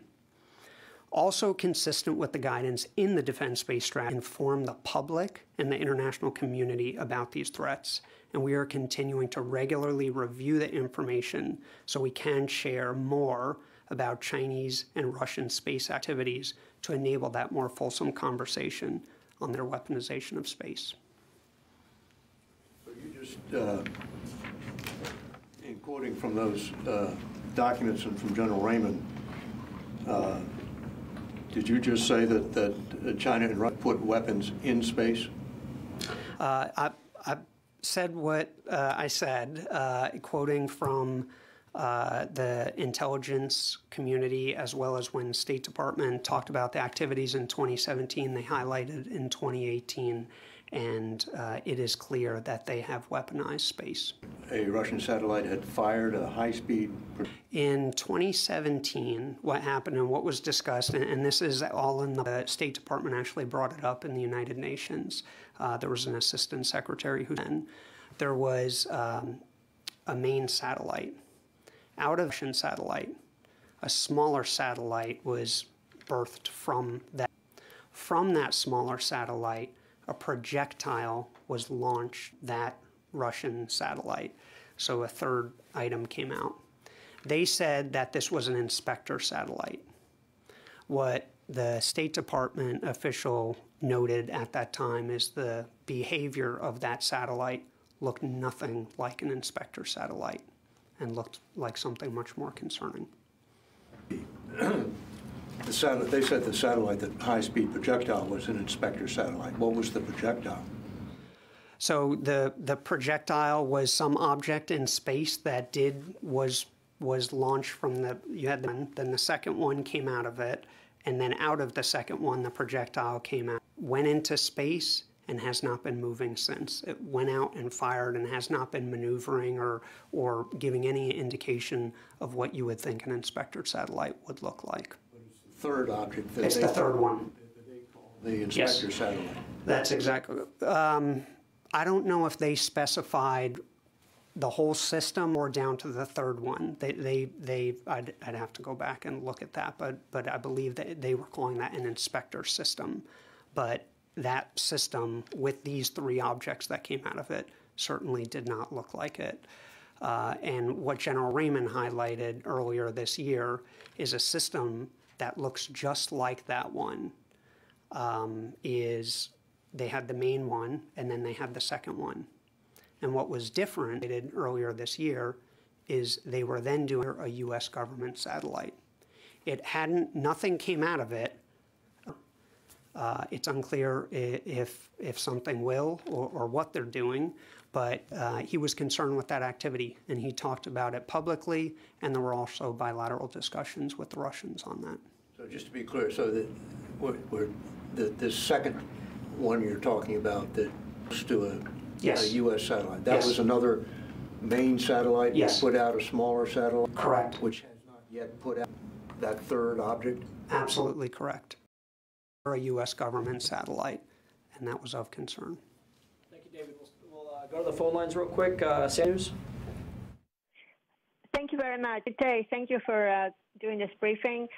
I wanted to ask you about the resources in DoD to accomplish this strategy. Do you envision that this is going to be done within existing resources, or will you be asking for additional? Have you had conversations with the Air Force and the Space Force on their budget priorities to align with a strategy? Thank you.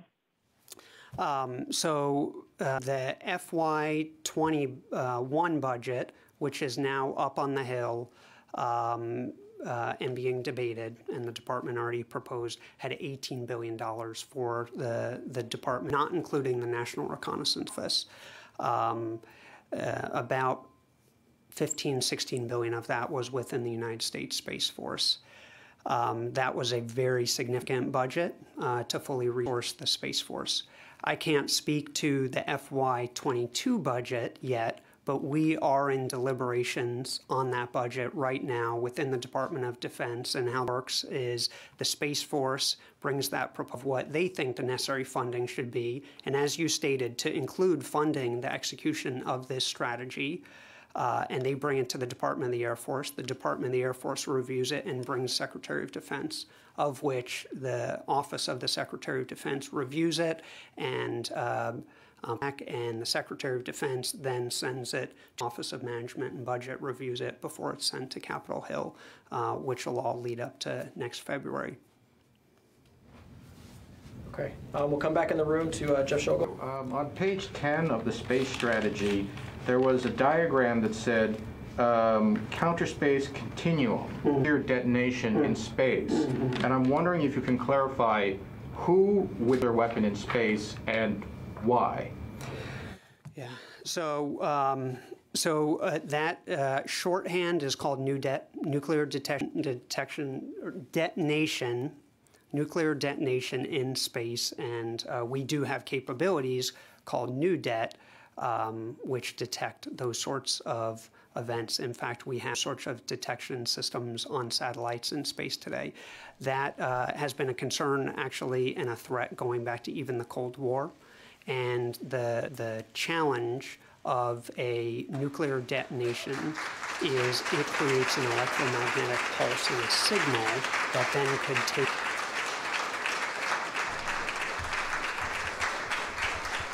Thank you very much. Please, thank you.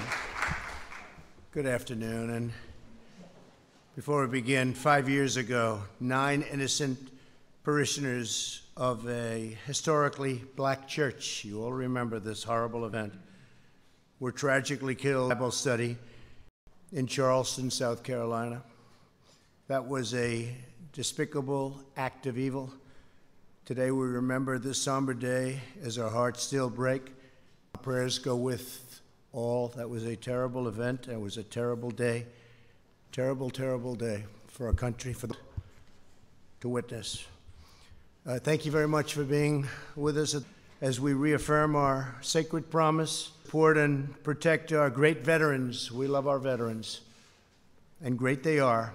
With honor and courage, these incredible patriots performed their duty to America, and now we must fulfill our duty to them, and that's what we're doing. And we're doing it beyond what anyone's ever done as president. We're gathered together to address in a struggle. Today we're unveiling our roadmap to empower veterans and end the national tragedy of suicide. Tremendous problem. This tremendous problem. My administration is marshaling every resource to stop veteran suicide and protect our nation's most treasured heroes. They've been through so much, and it's such a deep-seated problem. and tremendous research and everything you can do, but it is something that nobody quite understands, and they're gaining knowledge, but they don't quite understand it. And I want to thank our Vice President for being with us. I especially want to thank, frankly, wonderful Karen Pence, who is so committed to the veterans and this particular problem. And thank you very much, Karen. We appreciate it. Thank you.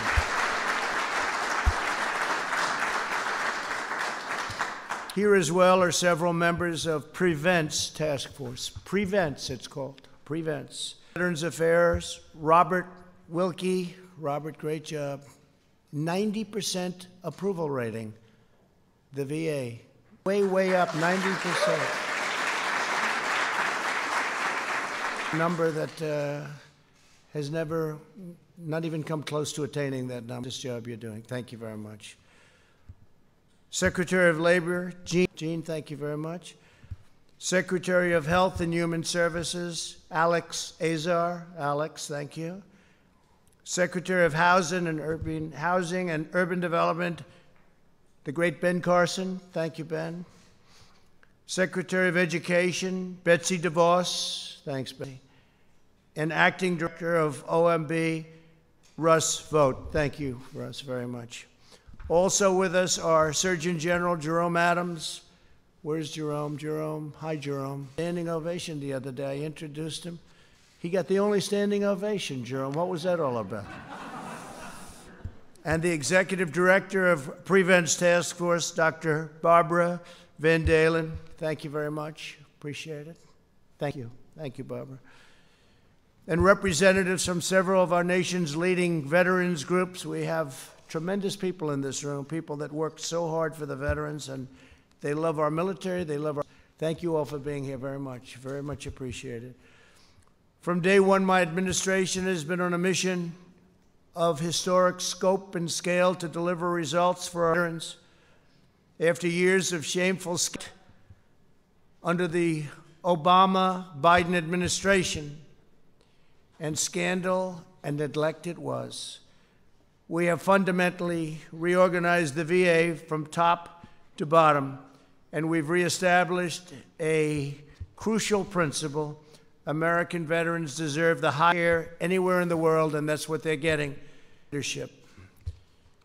To help veterans get the care they need when they need it, we improved Veterans' Choice and made it permanent, and that was a big deal. They've been trying to get it for decades and decades and decades.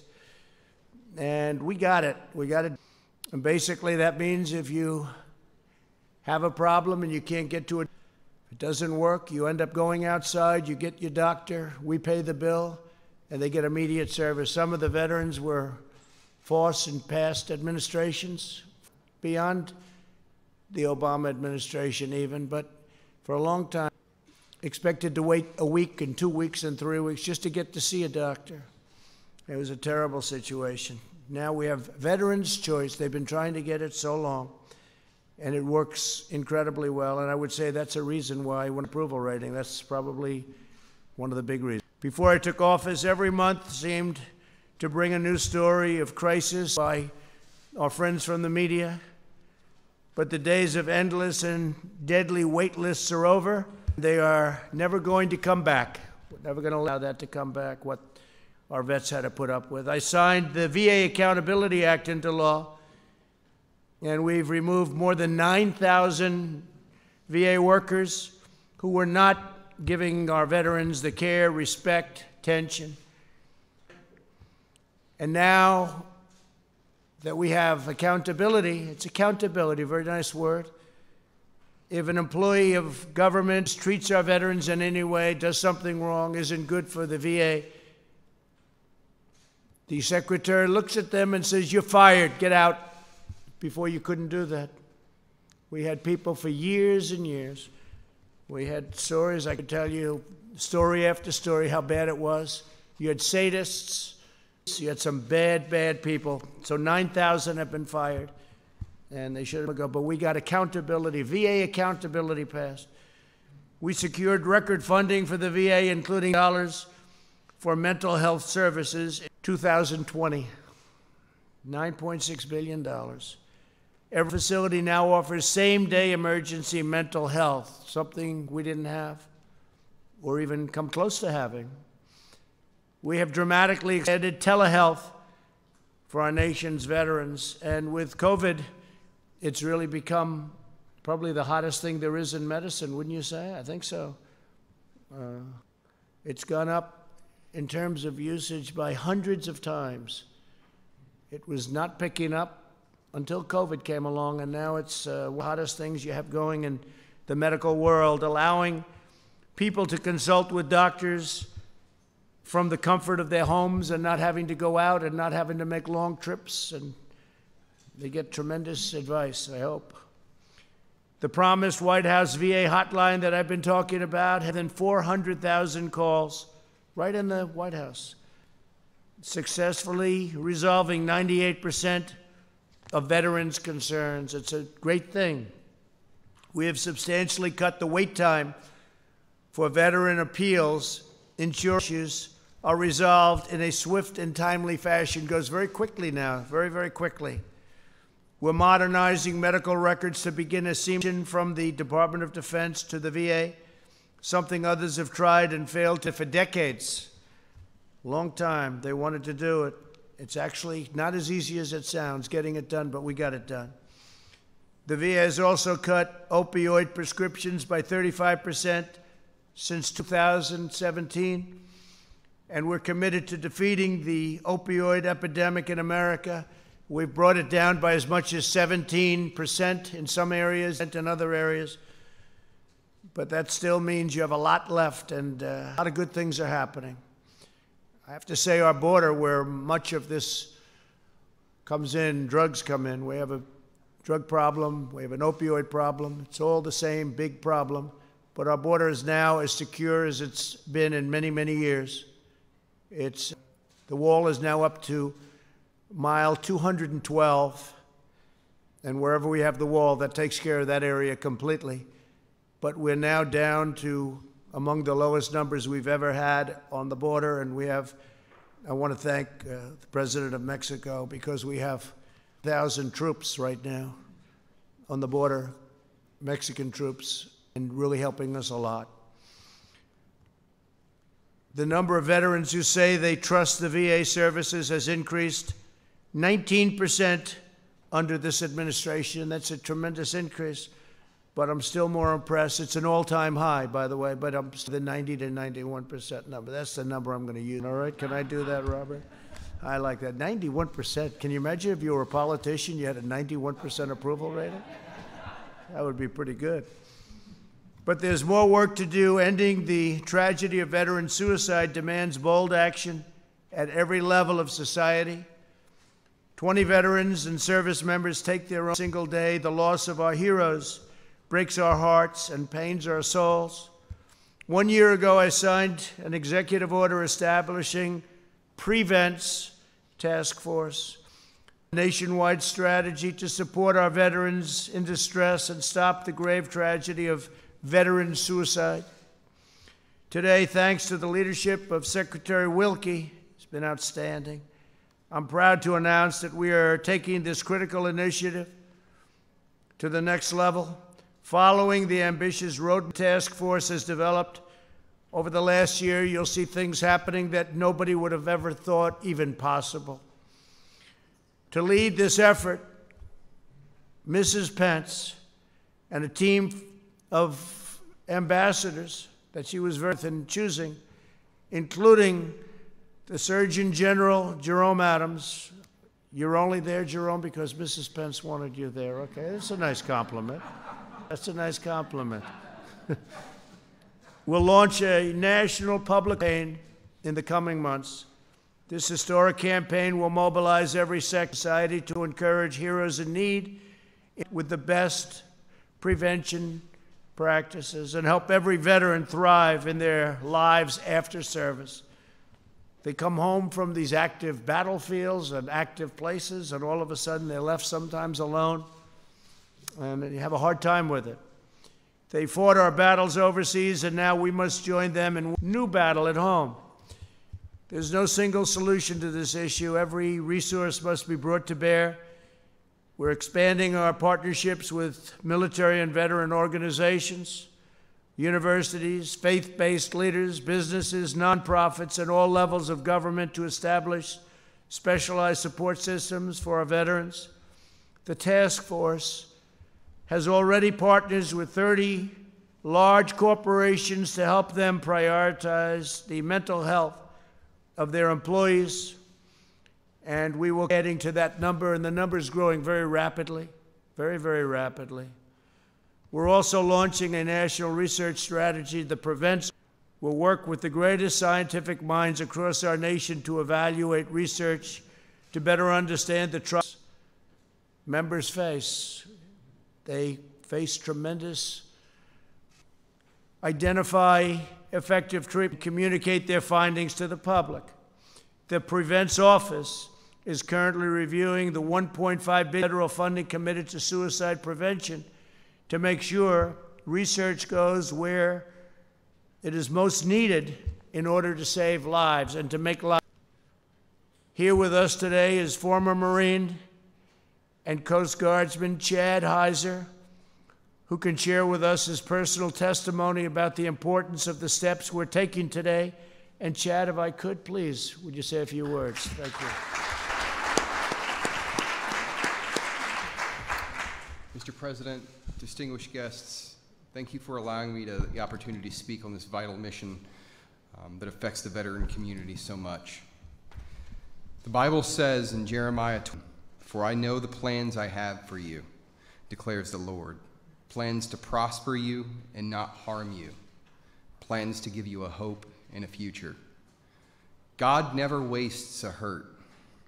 These are the words I was told long ago by a mentor and friend, but never really impact until I began the healing process from my trauma that I experienced in combat as a United States Marine.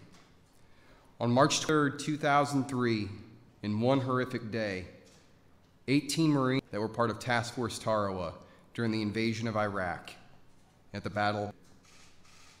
3 days later, there was a friendly fire incident which rounds were mistakenly fired, resulting in the injury of Marines. After being honorably discharged at the end of my enlistment, I returned home feeling guilty for surviving, shame for feeling like I hadn't done enough. The war was still in my mind. I was detached physically, emotionally, and spiritually. I was angry and isolated from the world, my family. Just 1 year after leaving the Marines, I decided to service, this time with the United States Coast Guard, seeking a last-ditch effort to cope with the pain and regain my purpose. He takes no responsibility. He exercises no leadership. Now he's just flat surrendering the fight. Instead of leading the charge to defeat the virus, he just basically waved a white flag and has retreated. He's so eager to get back on his campaign, to his campaign rallies, that he'll put people at risk, as everyone's pointed out. The CDC guidelines will warn against large gatherings as long as he's going to allow this to happen, but he's ready to do it as long as, notwithstanding CDC guidance, as long as the people showing up sign a waiver, promise they'll not hold the campaign liable. Oh, man. Donald Trump's failure to fight the crime, energy, and focus that he uses on Twitter has cost us lives and is putting hope for an economic recovery at risk. Job numbers and retail sales were better, and that's great news for the country. But now Donald Trump's desire to declare victory and be done with it is only going to imperil the continued progress we have to make. Our economy is still sputtering. 20 million people unemployed.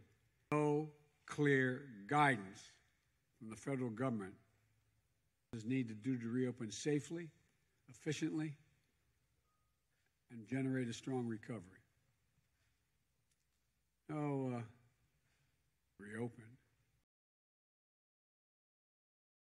Support system, not only within our family communities, but also within our government.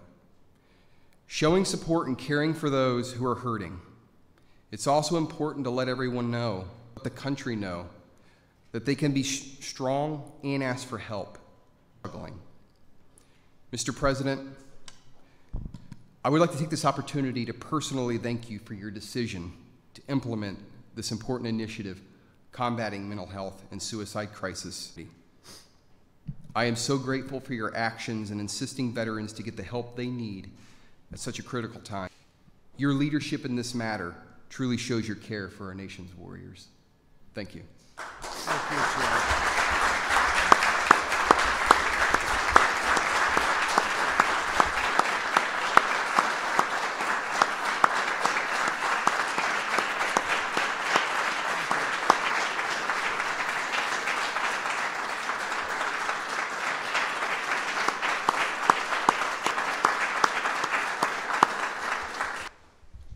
That's fantastic, Chad. Thank you very much. I thought because she's so important to what we're doing, I could just, prior to Secretary Wilkie, ask Karen Pence to say if, and she's going to be leading us into the promised land on this very tough. Do you mind? Please. Either one, Karen.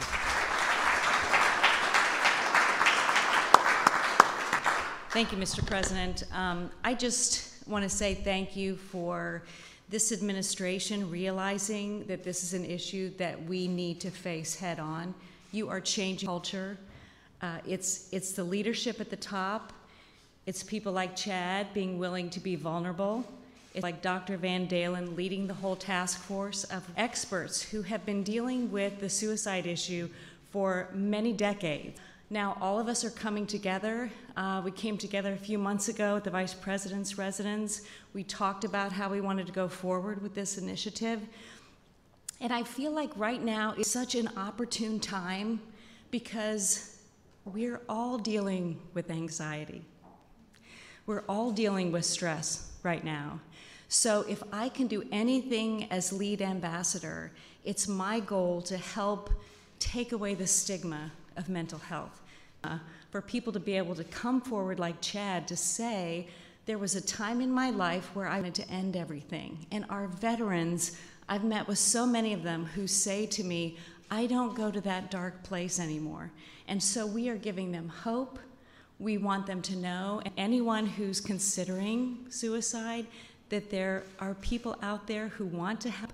There is a way forward, and I just am so grateful and honored to be lead ambassador for Prevent, Mr. President. Thank you very much. Thank you very much. So she had no idea I was going to do that, but I have to say that I did it about 2 months ago. I said, maybe Karen wants to say words. And she got up and she spoke for 5 minutes. She blew everybody away. She was the star, right, Mike? And I said, come on, Karen, you got to go. Great, great. Really did a fantastic job. Thank you very much. Mr. Secretary, let's go.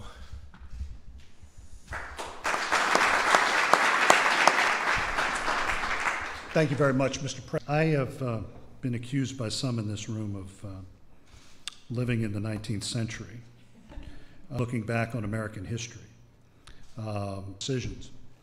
And I'm going to plead guilty to that for a second here and say that in the history of presidential campaigns and then later the administrations of a victorious candidate, there has never been a candidate or a president who put veterans front and center, first of the campaign and then of the administration, until you did.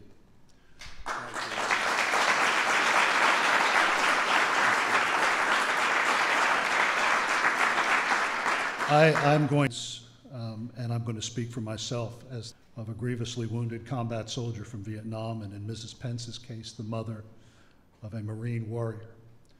These are issues that we live with every day. And for the President of the United States to say it is that those who have carried the burden of freedom on their shoulders are put front and center in the national conscience, that is an enormous nation and long overdue. Thank you, Ron.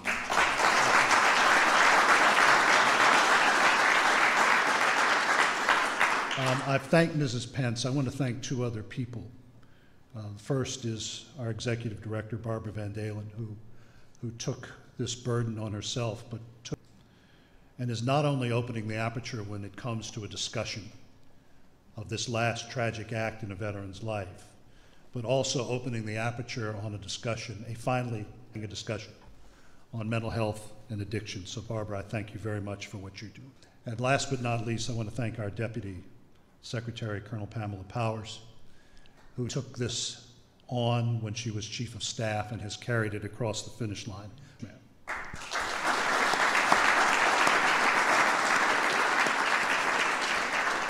Mr. President, I'll go back to that history. In the 1890s, one of your predecessors, whose portrait hangs in the green room, was alarmed at the reports he was receiving from the Frontier Army of countless deaths amongst officers and men on the far outposts of the American West. He was the first president to begin taking a look at those sad numbers, and it has taken these 130 plus years for another to say, enough is enough. On any given day, warriors take their own lives. Those are active duty, guardsmen. The largest part of that number is from my father's generation. Another reason why this task force is so important is that it will point the way for the rest of the country. Growing up as a youngster at Fort Bragg, the leading cause of death amongst my classmates in junior high and high school was automobile accidents. Today, it is suicide. It is a scourge that is impacting every segment of this country. So I want to thank the President for having the vision to find the real solution to this national problem, and that is us, each one of us. Each one of us can help end the stigma that has prevented America from taking on the important issue of mental health. Each one of us can work to change the culture that made it acceptable to ignore the signs of mental health and distress. Each one of us learn to identify the signs amongst our friends, our neighbors, and our... So this day is the beginning of one of the most important national discussions America has seen. It is an effort to find a solution to a problem that does not discriminate amongst its victims. The poor, the rich, people of all races and creeds. So I'm going to end with a story that I've told before, and it was one that I was very familiar with growing up at Fort Bragg. The looming presence in the home of the airborne was Matthew Ridgway. In fact, he was so powerful that even the minor league baseball team's mascot is named after him in Fayetteville. General Ridgway commanded the All-American Division to victory in North Africa and Sicily, and then General Eisenhower tasked him with leading the airborne assault on Hitler's fortress Europe on the night of D-Day. General Ridgway planned the operations for the All-Americans, the Screaming Eagles, and the Red Devils of the British 1st Airborne. But he couldn't sleep. He fell out of his cot. Sustenance in the Old Testament, and he looked to the book of Joshua and God's promise to Joshua on the eve of the great battle of Jericho. And the Lord promised the general, I will not fail nor forsake.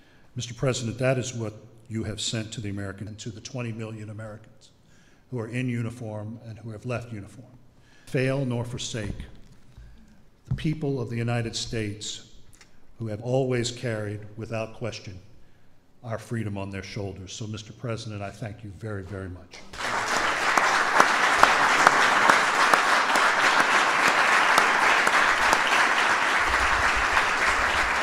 Great job you're doing. So Karen Pence has stated beautifully ago that the two words anxiety and stress. Thank goodness we don't have any anxiety or stress in this job with these people back there. But I will tell you, we're working very hard on this problem, and I think we've this amount of progress. I even noticed your number 20. 20 is different than 24.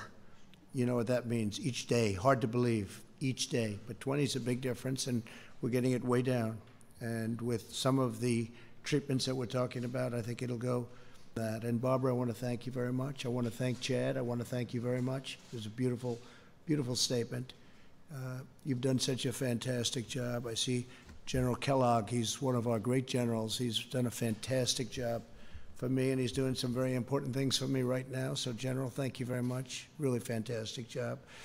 And we will have another meeting soon. It will be a meeting of progress, because I know with Karen in charge and with the surgeon along with Karen and the group that you have, I know every one of them, you're going to make big, big progress very, very fast. So thank you very much. Thank you, Karen. Thank you very much. Mike, thank you.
啲行徑有乜辛苦？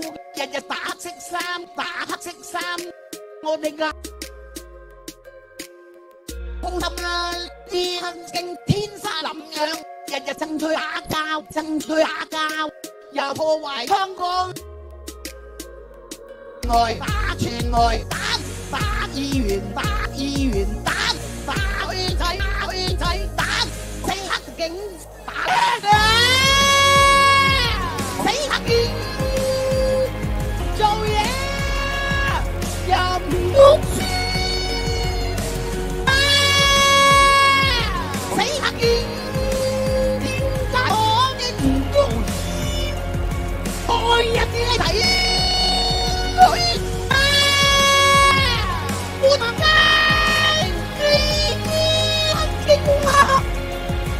全家仔女都啱，死黑警，我冇罪㗎，點解要搞我咧？黑警就係我哋仇人，黑警日日鬧事，黑警破壞香港法例，黑警破壞香港法例，黑警就係我哋仇人，日日鬧事，黑警破壞香港法例，香港法例，